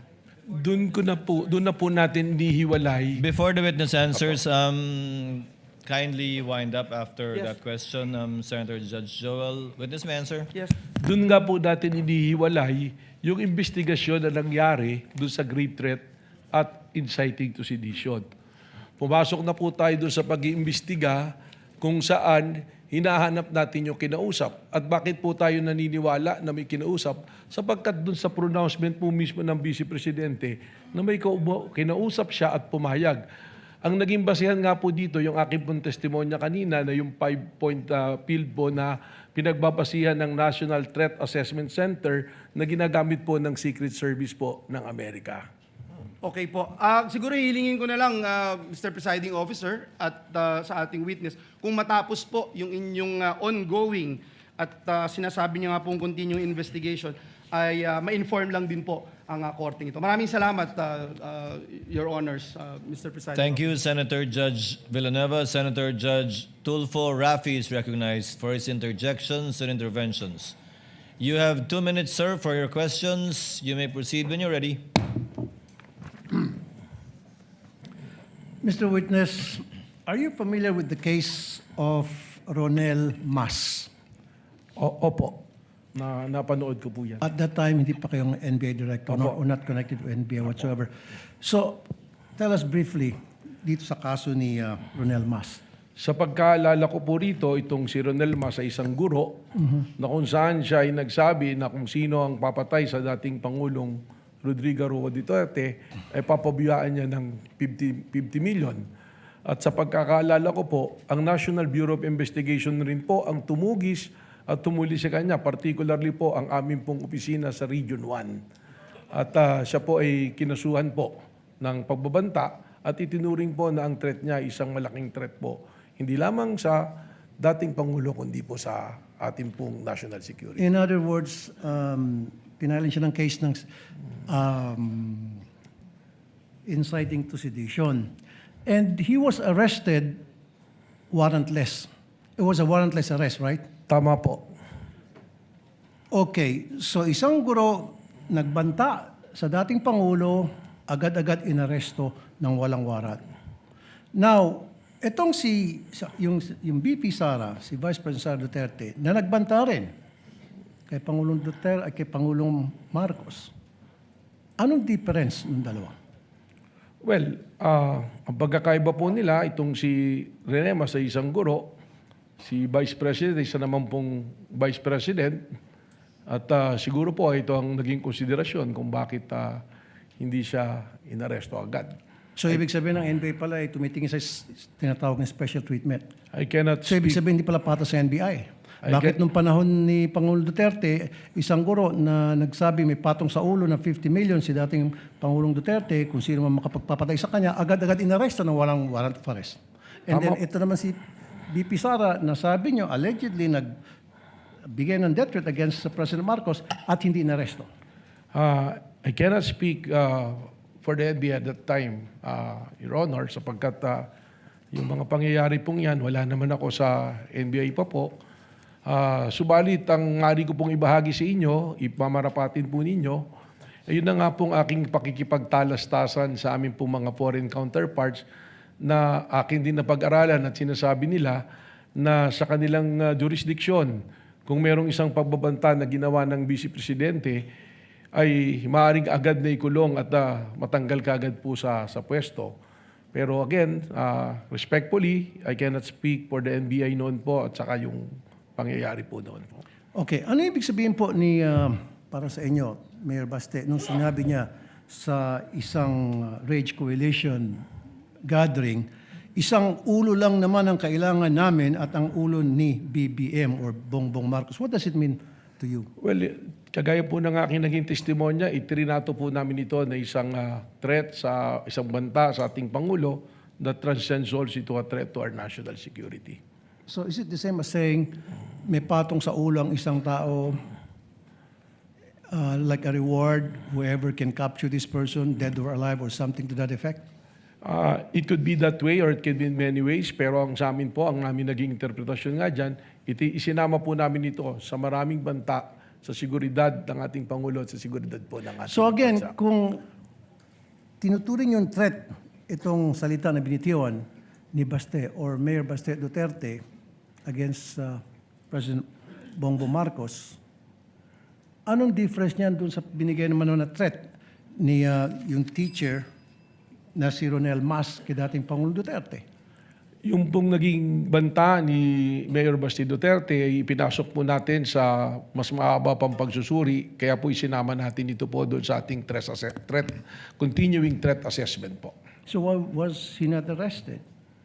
Tulad na nangyari sa teacher na si Ronel Mas.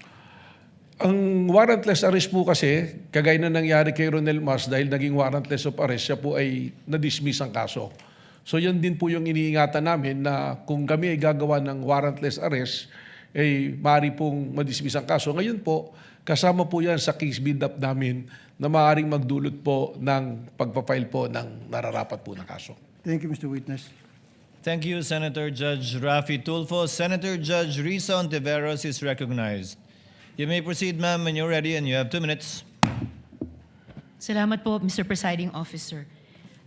Mr. Witness, nung nakaraang hearing po, paulit-ulit na binabanggit ang pangalan ni Princess Maui. Sino po ba yung taong yan? Background po niya, profile po niya? Sa pagkakalam ko, isa po siyang vlogger. Ano pong background niya? Paano siya naging vlogger? Well, base po dun sa patuloy na pagmamonitor, siya po ay isang kritiko na madalas nagbablog at nagpo-promote po ng yung pong tinatawag natin at alam naman ng lahat na DDS po. I see. And ano po yung bukod doon na vlogger siya dun sa panig na iyon? Meron pa bang ibang profile itong Princess Maui bilang vlogger? Katunayan po, I was informed that she or he was invited to the NBI pero hindi po siya dumalo. At yan po ay kasama rin po sa patuloy na sinusubaybayan po ng ating pong Cybercrime Division po. Alright, salamat po. Ngayon, nabanggit rin po yung Oplan Romanov. Sabi po ni Attorney Lotok, ang alam niya ay banta ito sa presidente at pamilya nila na nagmula kay Mayor Sebastian Duterte. Sa kabilang banda, ayon naman kay Princess Maui, ay banta daw po yan sa buhay ni Vice Presidente at pamilyang Duterte. Pareho po ba yang iniimbestigahan ng NBI? Ang alam ko po, na-cover na po ng NBI noon yung investigasyon dun sa allegation na yung Oplan Romanov ay banta sa Vice Presidente dahil nagpadala nga po ng subpoena kay Princess Maui at kay Vice President. Subalit, fortunately, hindi po yata sila dumali dyan.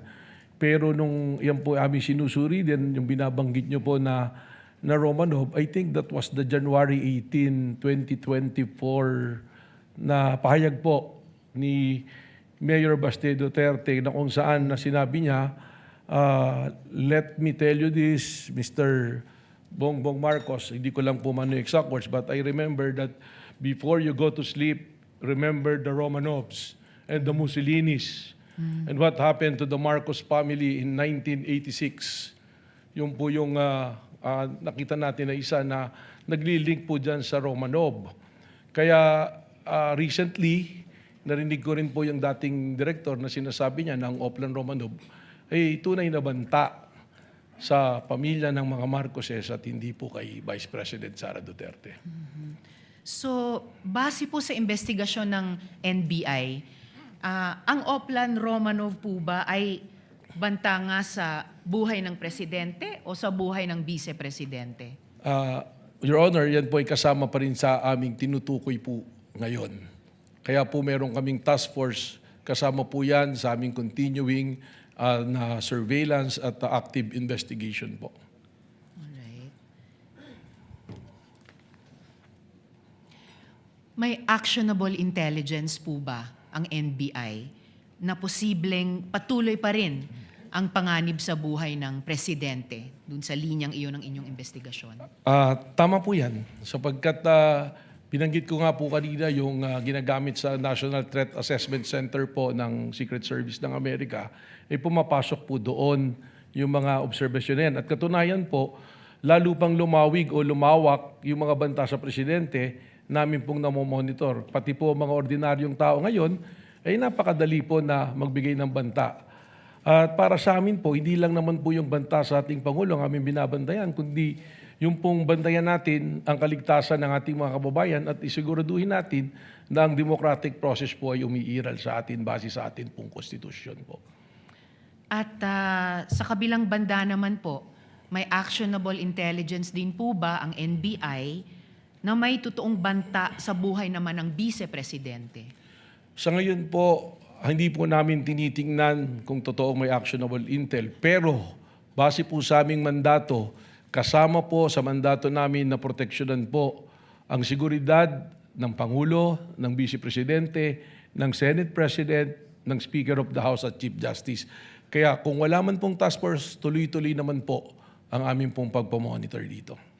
Pero sa ngayon, kung isusuma po natin, may actionable intelligence na may patuloy na panganib sa buhay ng presidente, pero wala pang actionable intelligence na may banta din naman sa buhay ng Vice Presidente. Malinaw po yun sapagkat lumabas lang naman po yun doon sa sinasabi nitong si Princess Maui.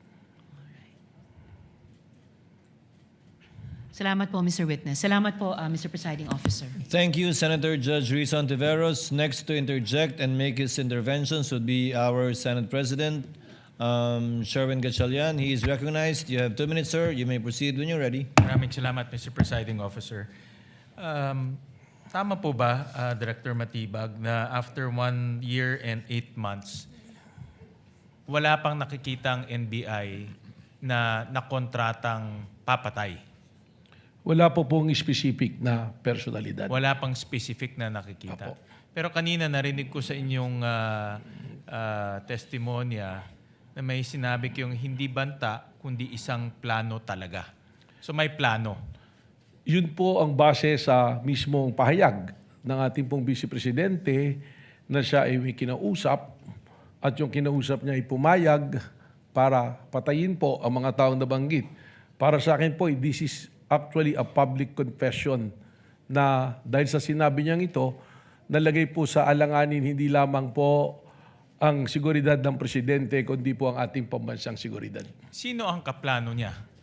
Kung magpaplano, obviously may kasama siya sa pagpaplano. Sino na ang natukoy ng NBI na kasama sa pagpaplano? Yan na po yung binabanggit namin na persons of interest based on the open source intel and the human intel po na ibinabato po sa amin, na yan po ay reported po sa atin ng ating pong task force na itinayo po. Itong persons of interest kasama sa pagpaplano at inamin sa inyo na merong pagpaplanong ginagawa para pumatay. Meron po silang impormasyon na magtuturo po dito sa pagpaplanong ito Hindi po. sila yung kasama sa pagpaplanong pumatay. Sa ngayon po, Magtuturo lang sila. doon po sa iba persons of interest, meron po kaming kinukonsidera doon na maaaring siya po ang kausap mismo ng Vice And anong Presidente. ebidensya ang magpapatuloy na kasama siya sa pagpaplano o kaya niyang ituro yung pagpaplano? Yan po ang ating kukunin na impormasyon pa sa ating pong mga persons of interest na ating pong sinusurveillance. Katunayan po, as we speak, tuloy-tuloy po yung ating pakikipag-usap. Pati po doon sa mga malalapit sa taong aking pong binabanggit. Okay. na So persons of tuloy-tuloy pa interest. ngayon ang inyong investigation. Tama po. Ngayon, nakita ko na bumuo kayo ng task force. No? At task force, temporary in nature lang yan, di ba? Kailan matatapos ang inyong investigasyon? Dahil nga nasabi ko, 1 year and 8 months na ito. Ngayon, may bagong task force. So, kailan matatapos itong investigation? Ito po ay matatapos finally pag atin pong na-locate specifically ang taong kausap ng Vice Presidente. At ito naman pong task force, bukod po sa seguridad ng Presidente, we are also guarding po na walang gulo, na yung pong mga destabilization ay atin din pong Hindi, mabantayan. pero kailan matatapos yung investigation para matukoy kung sino yung nakontrata? Only in the time po na atin pong matukoy na finally yung ating pong Kailan tao. ngayon? Do you have a time I ca- frame? I cannot- Base doon sa pag-uusap nyo dito sa persons of interest nyo, kailan? Kasi, like I said, no, November of 2024 to, may bagong task force ngayon. But in your opinion, no, gusto ko kasi malaman, malapit na ba o malayo pa? I cannot give the exact time, but the task force was established on April 16 and it's doing a great progress po. So sa palagay ko po, malapit na rin natin itong mahanap itong taong ating pong Can you give tinutukoy. me an explanation ano yung great, quote-unquote, great progress? Marami pong report na pumasok po sa atin at may mga pangalan po talaga na-identify natin pong pinupuntahan po. And can you give me a time frame kung within 3 months, 6 months, matutukoy na itong kakontrata? As Can we you look give me at a time frame? An indicative time frame? as we go on to the progress, probably po within the 3 to 6 months, magkakaroon po tayo ng mas malinaw po na data tungkol po dito. But in 3 to 6 months, matutukoy na natin yung kakontrata. Yun po ang ating inaasahan. Okay. In the meantime, nasabi nyo kanina na merong kinetic force. No? Ito, ina-assume ko na may nai-impluwensyahan. Diba?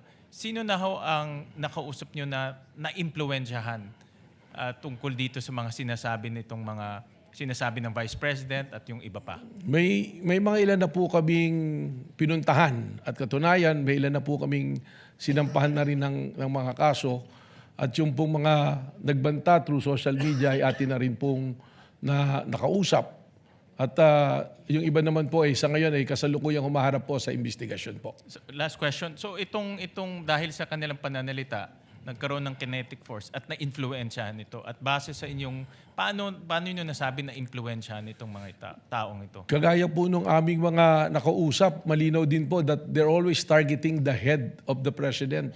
May correlate po natin doon sa statement mismo ng mayor at ng ating pong vice presidente po. Maraming salamat, Mr. Presiding Officer. Thank you, Mr. Senate President. Will Senator Judge Allen make an interjection or will he make a manifestation regarding another matter? Then the presiding officer will first recognize Senator Judge Aquino for his interjections and interventions. You may proceed, sir. When you're ready, you have 2 minutes. Thank you, Mr. Presiding Officer. Very quickly lang, Director Matibag. Kapag sinasabi kasing bukas pa ang isang investigasyon, posibleng meron, posibleng wala, di ba? Pero ito po, just one question. sa inyo pong professional assessment, anong porsyento, what percentage is the probability na meron ngang nakausap na tao ang Vice Presidente para gawin yung mga pagpatay sa inyo pong assessment? Hindi nyo pa po masasabi, may kailangan pa kayong ilang buwan, pero sa inyong assessment po ba, anong porsyento po na meron talagang nakausap ang Vice President? Base po mismo sa pahayag ng Vice Presidente, nakasisiguro po na merong kinausap. Anong percentage po? 70%? 100% po, sapagkat siya na mismo ang nagsabi ng kanyang plano na siya'y may kinausap ng papatay at pumayag yung papatay sa kanilang pag-uusap. Okay, maraming salamat, Mr. Presiding. Senator Judge Cayetano Allen is recognized for his interjections. Before that, on the same point of Senator Bam, may I just manifest that I have submitted, Presiding Officer, Mr. Senate President, written continuing objection to the ruling on the Presiding Officer dated 20 July 2026 on the subpoena. But according to the journal service, it will not be included in the journal. May I move that it be included in the records? In the records, whatever is more convenient for everyone. It will definitely be in the record and transcript, Your Honor. We will see what we can do about the journal. Can we get back to you? Yes. Because there's a technical difficulty, I We believe. were just under the impression na until today. That's why hinabol ko ng 5:31, then nilagay ko na lang possible supplemental. But whatever is more convenient for the clerk of court. The chair will entertain a motion to reconsider the approval of the journal earlier so that we can include this in the journal and then approve it. If you would like to make that motion, Your Honor. Well, may I move that we reconsider approval of journal just so that we can include what we agreed on yesterday, which is the written objection. There is a motion to reconsider the approval of the journal of yesterday, July 20, 2026, in order to include as part of the journal the written manifestation of Senator Judge Alan Cayetano, as we have done so with respect to Senator Judges Villanueva, Marcos, Go, Villar Camille, and Legarda. Absent any objections, the motion is approved. Journal is reconsidered. And the insertion of the manifestation of the Honorable Cayetano is so included, so ordered. Thank you, dear colleagues. Would you like to complete the process and move for the approval of the Yes, journal now? we move Senator the Judge approval Cayetano. with the amendment, not an insertion. The journal is approved as amended by inserting the manifestation of Senator Judge Alan Cayetano. Is there any objection? Hearing none, the same is approved, sans the reading of the same. Mr. Presiding Officer, just Yes, one what is the point. pleasure Just of to make a Senator manifestation. Judge Villanueva? Yes, Mr. President. It's that, I just wanted to put on record that this representation is not objecting to the ruling of the chair yesterday, and that the only reason why I wanted to put into the records my manifestation with regard to the ruling of the chair. Just to put on record. Thank you. Duly noted. Senator Judge Cayetano may proceed with his interjections. He has 2 minutes. You may proceed, sir, when you're ready. Good afternoon, Mr. Witness, Director, Attorney Matibag, schoolmate. Good afternoon, sir, Your Honor. Yeah, just on that point ni Senator Bam, I understand as a law enforcer, as an investigator, you have to take all threats seriously. I'll ask you the same questions I asked the two NBI officers, and I do understand they were not under your supervision during that time dahil dun pa sila kay Director Santiago. No? I won't ask all the questions, but you did review the whole video or just the portions relevant to the statement of the Vice President na no joke, yung November 23. Your Honor, napanood ko po yung video, but you're correct, I focus mainly on the issue that is being So undertaken. simple question, paano naging process kung anong parts ng video at ng statement niya ang paniniwalaan mo or ng task force? So it's not personal. I mean, if you were in the task force or as you said, you created the task force now at duty nyo yung safety ng high government officials, anong process nyo kung anong parts ng video ang paniniwalaan nyo at hindi? Ng statements niya, what I meant. Well, ang ginawa po natin dyan, doon po mismo sa konteksto ng kanyang sinabi na humanap siya ng papatay at inutos niya na papatayin ang 3 individual at yun po ay pumayag yung papatay at sinabi pa niya no joke, doon pa lamang po ay pong nakita yung pong ating hinahanap po na mga pwede niyang pananagutan po sa batas. Well, as an appointee of this government, as a lawyer, as an NBI director, I see your point and I get that. But what I meant is that before that statement, sabi kasi niya, kung papatayin ako, I mean, the record will bear out naman yung eksaktong sinabi niya. No? So this is my paraphrase. But ang pagkaintindi ko sa sinabi niya, kung papatayin ako, eto yung 3 papatayin mo. And ang impression ko, pinagbibintangan niya yung 3 na may plot against her. So, yun ang tanong ko dun sa 2 previous NBI directors. If you're going to believe that she contracted or talked to, may kausap, no? Siya, if you're going to believe that may kausap siya at papapatay yung 3, will you not believe the previous nung sinabi niyang kung ako naman ang papatayin? Hindi po ganon, sapagkat ang tinignan na nga po natin ay yung kanyang mismong pagbabanta. At sa amin po, sa ngayon, yung aking pong task force na nag-iimbestiga, ay malinaw po na ang tinitingnan ay kung ano na ang nangyari dahil doon sa pagbabanta. Okay. At sinasabi nga po namin, dahil po doon sa pagbabanta, ito po ay umabot na, doon na po sa level na ang national security nataya na po, na kompromiso na. Sapagkat marami na pong lumalabas, tuloy-tuloy na pagbabanta. So doon na po natin ito tinitingnan. Yes. In the same video, she mentioned massive corruption. But wala pa dyan kasi yung mayab kayo speech at flood control investigation.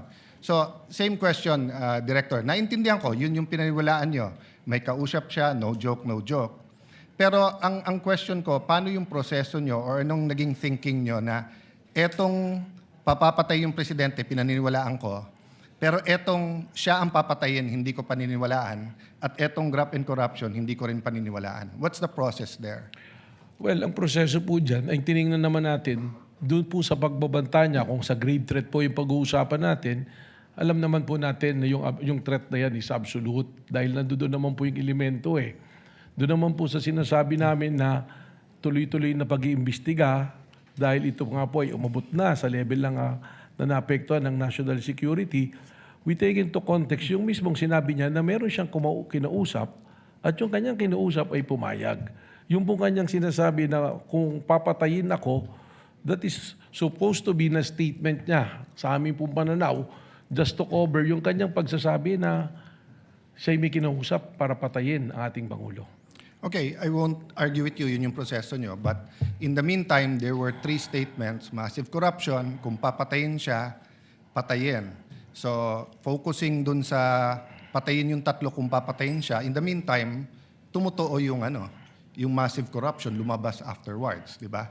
So, just one other point, at the beginning of the prosecution's questions to you, and I think the defense had a question about what can you investigate. Can you repeat your answer? As the NBI director and the NBI can investigate, did you say all crimes o yung mga crimes? Lahat po ng mga pumapasok sa amin na mga krimen ay amin pong pwedeng imbestigahan, mutuo proprio. Ganon din po yung mga krimen na meron pong nagreklamo na araw-araw na may pumupunta sa aming tanggapan para magreklamo. Ito po yung aming iniimbestigahan. At meron din pong mga iniimbestigahan kami na inutos po ng Department of Justice. And by the very nature, under the Constitution po ng Office of the Ombudsman, they can delegate the National Bureau of Investigation to... So as a general rule, you can investigate any crime motu proprio? More than the investigation of the crime is also the protection of our nationals. Yes. Saka po siyempre siguraduhin na promote ang ating demokrasya hindi nakukompromiso. Yes, but sa investigation lang. So you can investigate any crime. Tama po. Yeah. Isn't that against the Republic Act 10867? The statute that gives you power? The Act Reorganizing and Modernizing the National Bureau of Investigation. Sabi dito sa inyong Section 4, the NBI shall have the following powers and functions. Undertake and investigate the detection of crimes and offenses enumerated under Section 5. Section 5 may enumeration, human trafficking cases in all airports, extrajudicial, extralegal killings committed by state security forces against media practitioners' activities, killings of justices and judges, violation of 100175, otherwise known Cyber Crime Prevention Act, cases against Interagency Graft Coordinating Council, and violations of the anti-dummy law. Tapos, cases involving threats, security assaults against persons of the President, Vice President, Senate President, Speaker of the House, Chief Justices. Walang congressman, senators, unlike judges lahat. Transnational crimes pursuant to existing international agreements, identification of dead victims in case of mass fatalities, incidents caused by natural disaster, and violation of commercial, economic, financial, white-collar crimes, Gatchalian law. So, exclusive yung enumeration. Then, provided, however, if that the President or Secretary of Justice may direct the NBI to undertake investigation of any crime when public interest so requires. So, hindi ba limited ang pwede niyong imbestigahan except that ang DOJ at President ang pwede mag-atas? That's my last question. Yes. Kindly wind up. Well, Witness may answer. Yes. Yung pong ating listahan na yan, tama po, nandiyan dyan. Subalit, hindi naman po sinasabi na nalilimita dyan ang aming pong pag-iimbestiga. Sapagkat malinaw po ang mandato ng NBI that we are the primary investigating body. Yun lamang nga po, merong mga kaso, kung ito po ay bumagsak na sa jurisdiction halimbawa ng PNP na kanilang iniimbestigahan, we can still help and coordinate at the same way na kung kami po ay nag-iimbestiga at ang PNP pwede rin pong tumulong Well, po sa amin. Director, if that's your interpretation, that goes against what they taught us in law school, na pag exclusive yung enumeration, you cannot add. And at the end of the enumeration of Section 5, nakalagay nga dito, however, the President and Secretary of Justice may direct you to undertake investigations of any crime. Why do they have to say any crime if you can do it any crime, if you can investigate any crime after all? It seems that you're expanding your jurisdiction by yourself. Well, we've been doing po yan sapagkat we have also our primary role to make sure that law and order is being promoted through the NBI din po. Senator Cayetano Thank you. can avail Thank of the you, second Mr. round Yeah, thank you. later or tomorrow, since I believe Attorney Matibag, Director Matibag, forgive me, will still be here for the continuation of cross. Senator Judge Raffy Tulfo thereafter. Senator Judge Pangilinan. Senator Judge Raffy Tulfo, you have, I believe, one question, right? Actually, 2 questions, Your Honor. You may proceed, sir. You have 2 minutes, actually. Naku, na-stress na ako kanina. 5 minuto ako. Minamadali. But anyway, going back to Ronel Mas, what was the justification of the NBI back then when Mr. Ronel Mas was arrested without warrant? Well, they consider po that the threat is live and alam nyo nga po, yung sinasabi na lahat po ng threat ay hindi po, ito po ay sinuseryoso. So may nag-order na arrestuin si Ronel Mas? I don't have that recollection. Hindi ko po alam, but the arrest was made by the regional office po of Region 1 po. So would you admit now na illegal yung ginawa ng NBI noon na pag-aresto kay Ronel Mas na walang warrant? Well, si Ronel Mas po was released precisely the reason why meron pong lapses po doon po sa procedure. Okay. Would you also consider na the fact na merong ginawang pagbabanta si Baste Duterte na similar dito kay Ronel Mas, na dapat umaksyon din yung NBI tulad ng pag-aksyon nila sa isang guro? Yeah, katunayan, yan nga po yung aking binabanggit na tuloy-tuloy po yung investigation sapagkat alam nyo po yung warrantless arrest, lesson nga po dyan kay Ronel Mas yan na dapat po kasi immediate po yung pong pag-aresto. Pag yan po ay lumipas na, hindi na po tayo pwedeng mag-aresto under the law sapagkat papasok po ito sa illegal arrest po. Last na lamang. So, make a comparison ngayon. Bakit yung isang guro na nagbanta kay dati Pangulong Duterte agad inaresto at bakit itong isang Vice President na nagbanta kay Pangulong Bongbong Marcos hindi inaresto ng NBI? I can only second guess po na maaaring may pagkakaiba po ng proseso or tinitingnan po ang administrasyon ng panahon na yun at ng panahon po ngayon. Maraming salamat po. Thank you, Senator Judge Raffy Tulfo. Senator Judge Pangilinan is recognized. You may proceed with your intervention, sir. You have 2 minutes. Thank you, Mr. Presiding Officer. Magandang gabi, Ginoong Direktor. Kanina tinatanong sa inyo yung usapin ng trust rating. Na mas mataas yung trust rating ng Vice President kaysa sa Presidente. Bilang abogado, tinanong sa iyo ito kanina, may kinalaman ba ang approval sa trust? Kung mas mataas ang trust rating, ibig sabihin wala nang betrayal of the public trust. Well, wala po. Sapagkat sabi ko nga, sa akin pong pananaw, sa akin din pong kaunting eksperyensya bilang isang political advisor din po, yung ating pong mga survey is only a snapshot ng mga pwedeng nangyayari. Alam naman po natin, ang tinatanong dyan, ilan lang o magpipili ng lugar kung saan po gagawin yung survey. Hindi po natin pwede itong maging basihan sa pag-imbestiga sapagkat pagkaganyan po yung ating ginawa, magkakaroon po tayo ng problema sapagkat ang mangyayari sa atin dyan, yung tinitingnan pala natin ay yung numero at without accusing anyone, alam naman natin there are surveys that can be manipulated po. No, but having said that, kaya ako lang tinanong yun kasi baka yung mga nakikinig nating mga kababayan ay malito dahil hindi ba tamang sabihin na iba yung trust rating, iba yung betrayal of the public trust? Tama Hindi? po. Tama? Yung trust rating po ay base sa numero dahil sa survey. Yung betrayal of public trust, malinaw naman po yan na nakasaad sa konstitusyon na ito ay isang basihan ng impeachment. At saan po pumapasok ang betrayal of public trust? Pag meron ka pong ginawa na pag-violate, not necessarily criminal, hindi kailangan ng conviction, kundi sinasabi po, pag tinignan natin yung discussion po ng ating Constitutional Committee ng ginawa yan, binabanggit nga po dyan yung betrayal of public trust, yung hindi mo pagtupad sa yung oath of office, that will qualify as a betrayal of public trust. In other words, negative yung trust rating mo o 100% yung trust rating mo, base sa batas, base sa konstitusyon, pwede kang ma-convict. Whether negative or positive trust rating, pwede ka pa rin ma-convict o ma-acquit. Depende sa ebidensya sa usapin ng betrayal of the public trust. Tama po. Wala pong kinalaman ang survey on the trust rating, kundi kung ano po ang ebidensya na ipinasok po sa ating pong impeachment court. Maraming salamat. Senator Judge Pia Cayetano is recognized for her interjections and interventions. You may proceed, ma'am, when you are ready, and you have 2 minutes.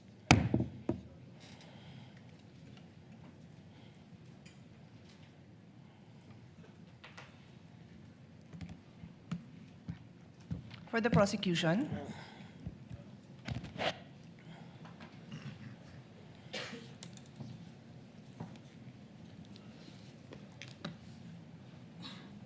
do you consider Las Canas an important witness for you, for the prosecution? With all due respect, Your Honor, the purpose of the testimony is to present what transpired during the investigation of the Special Task Force. As to whether or not what probative value it holds, it is not part actually of the decision of the prosecution, as what we are intending to do here is to present only what happened during the investigation of the NBI, Your Honor.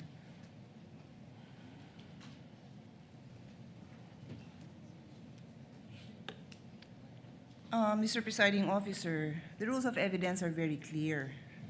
You either present a witness who provides your testimony, or you present a document. And in terms of documents, Rule 132, Section 19, says there are two classes of documents, public documents and private documents.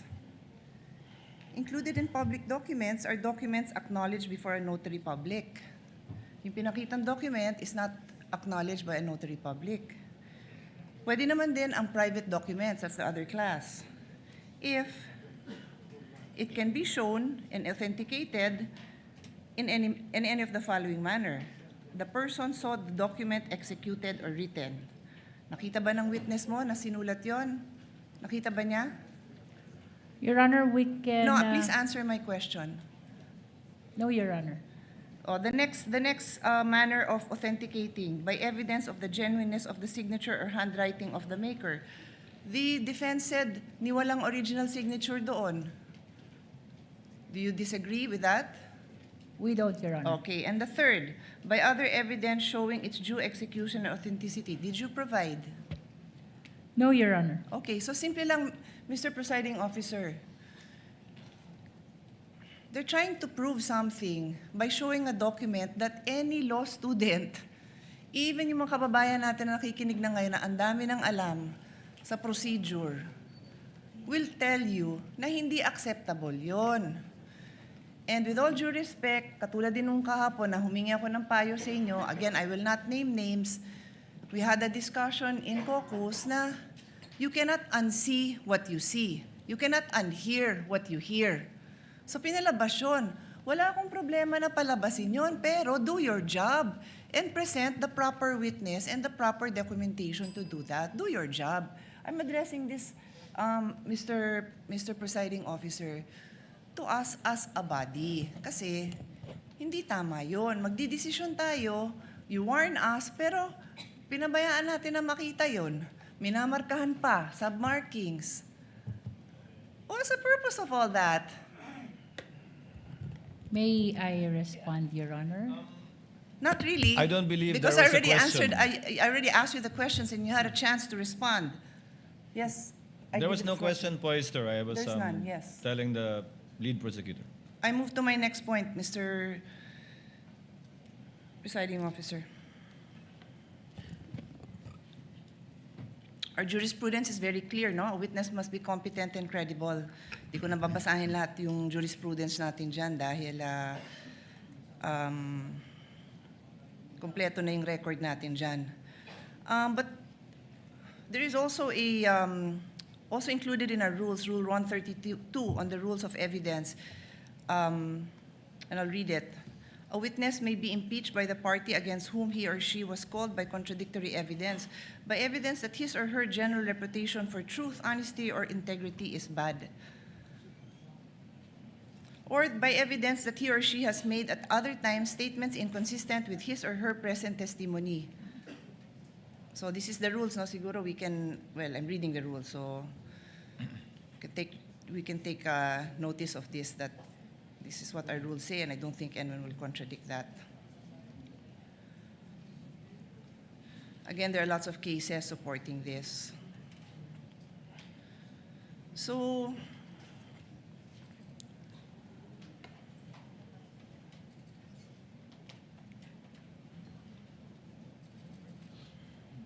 just want to point out, Mr. President, that, just looking for my notes.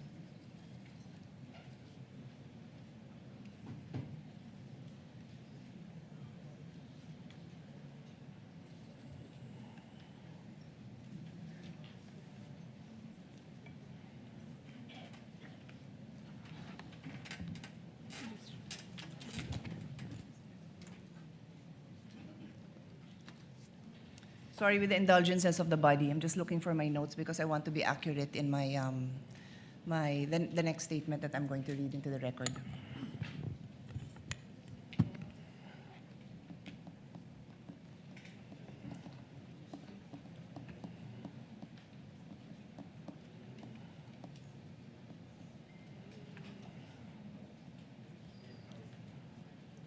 If the lady cannot locate it, she may avail of her time again tomorrow, since Director Matibag and the counsel for the parties will be Pwede here naman, tomorrow. but if you give me a few more seconds, I might be able to dispose of this issue, Mr. President, Mr. Presiding Officer.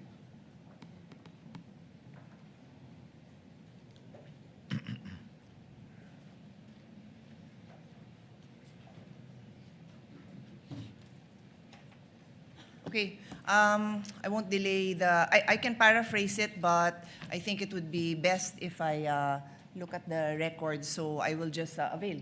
The presiding officer will give the witness will be lady here. first crack at interventions by Senator Judge tomorrow after the cross-examination of the counsel for respondent tomorrow. Since Director Matibag will be here again tomorrow for the continuation of the cross-examination by counsel for respondent, the interjections and interventions of the other senator judges may proceed. Again, after the cross-examination, redirect and recross if any. So the senator judges have time until tomorrow. Unless there are other matters that the counsel for the parties would want to discuss, One last. the court will wind down with some administrative matters. One last Yes, counsel addition. for respondent. Your Honor, aside from the Las Cañas document, we would also like to request a copy of the AO number 11, just for reference, Your Honor, to be used as AO number 11. The counsel, the prosecutor is directed to furnish within We can do the that day. after the proceedings. Sir. Within the day after the proceedings, a copy of AO number 11, signed by Director Matibag, dated, if I'm not mistaken, April 16, 2026. Any other points you want to raise, lead prosecutor? Your Honor, it appears that there is standing subpoena for... I will rule on that in a bit. For I will Ms. rule on that in a Marivic bit. Pareja. I will rule against who? Ms. Marivic Pareja of Legislative Archive. We manifested yesterday, Your Honor, that we have yet to determine when we will be presenting this witness. Yes, we So will act on these at the proper time. This will be part of the chair's ruling before we adjourn. May I inquire, Your Honor, if tomorrow we will be able to conclude the testimony of witness Director Matibag, whether or not we will be proceeding to present the first witness for confidential fund, Your Honor. The court will address that in a bit before we adjourn, counsel. Any other points, counsel for the respondent? No more, Your Honor. Court will now dispose of some administrative matters. We are in receipt of a request for subpoena ad testificandum addressed to Ms. Marivic Pareja, as well as subpoena ad testificandum addressed to Mr. Roderick C. Wamil and Ms. Eileen May Del Ocampo, both from the Commission on Audit. The chair, the presiding officer, defers action on these requests for subpoena and will act on them at the proper time and in due time. In regard to the subpoena ad testificandum and ducestecum issued to Ms. Violeta Constantino and Ms. Nenita Camposano, the chair in the meantime recalls the subpoenas issued to them without prejudice to reissuing the subpoena at a later time for a later date. Para po sa kaalaman, ang dalawang sinabpina ng Senadong ito bilang impeachment court na si Ginang o Binibining Violeta Constantino, Ginang o Binibining Nenita Camposano, hindi niyo po kailangan magpunta dito sa hukuman bukas. Binabawi pong pansamantala ng hukumang ito ang subpoena in-issue para sa inyo. At mag-i-issue na lamang po kami ng panibagong subpoena kung kailan po kayo kinakailangan magpunta o magtungo dito sa impeachment court sa Senado. What is the pleasure of Senator Judge Zubiri? Thank you very much, Presiding Officer. Just want to ask a question. You are withdrawing the subpoena because you feel that we might not take them up tomorrow, is that Yes, that is correct, Your Honor. correct? Haba pa ba to kay witness Matibag? We mean we cannot take it up tomorrow? I would think so. That was pursuant to a discussion with both counsel for the parties earlier. So Senator we're Judge looking at Zubiri. taking up that article on Monday. Yes, that is correct, Your Honor. Okay, thank you, Your Honor. Also, in regard to the trial, the senator judges SONA, agreed. Tuesday pala po. I'm sorry. Tuesday, sorry. Monday is the SONA. So I Tuesday. will discuss that too, Senator Judge Zubiri. During caucus, the senator judges agreed for next week there will be no trial on Monday, given that it's the State of the Nation of the President. There will be no trial on Tuesday to afford the minority the opportunity to prepare and deliver their contra sona, which is a tradition in relation to the State of the Nation address by the President. So our next trial date, for your information, which we will clarify on Wednesday, tomorrow, will be on July 29. Now, on July 29, again, as agreed in caucus by the senators and the senator judges, The new time of the trial will be from 10 a.m. to 3 p.m. And the session of the Senate will be on or at 4 p.m. So to repeat, no trial on July 27, Monday. No trial on July 28, that's a Tuesday. On Wednesday, our trial will resume July 29 at 10 a.m. up to 3 p.m. with a break, short break for lunch, snacks, or the call of nature for anyone. Henceforth, after that week in August, we will be conducting the trial from Monday to Wednesday from 10 a.m. to 3 p.m. Counsel for the parties are asked to take note. So, to avoid confusion, Director Matibag, we expect you to come back and be here again tomorrow, not at 10 but at 2 p.m. To continue with your testimony via the cross-examination, redirect or recross of the counsel for the parties, and questions from the senator judges. Without issuing a subpoena, Director Matibag, did we get your commitment to be here tomorrow? Yes, Your Honor, gladly. Thank you very much. There being no other matters to be taken up and no other business to take up, the trial is hereby adjourned until tomorrow, Wednesday, July 22 at 2 p.m. in the afternoon.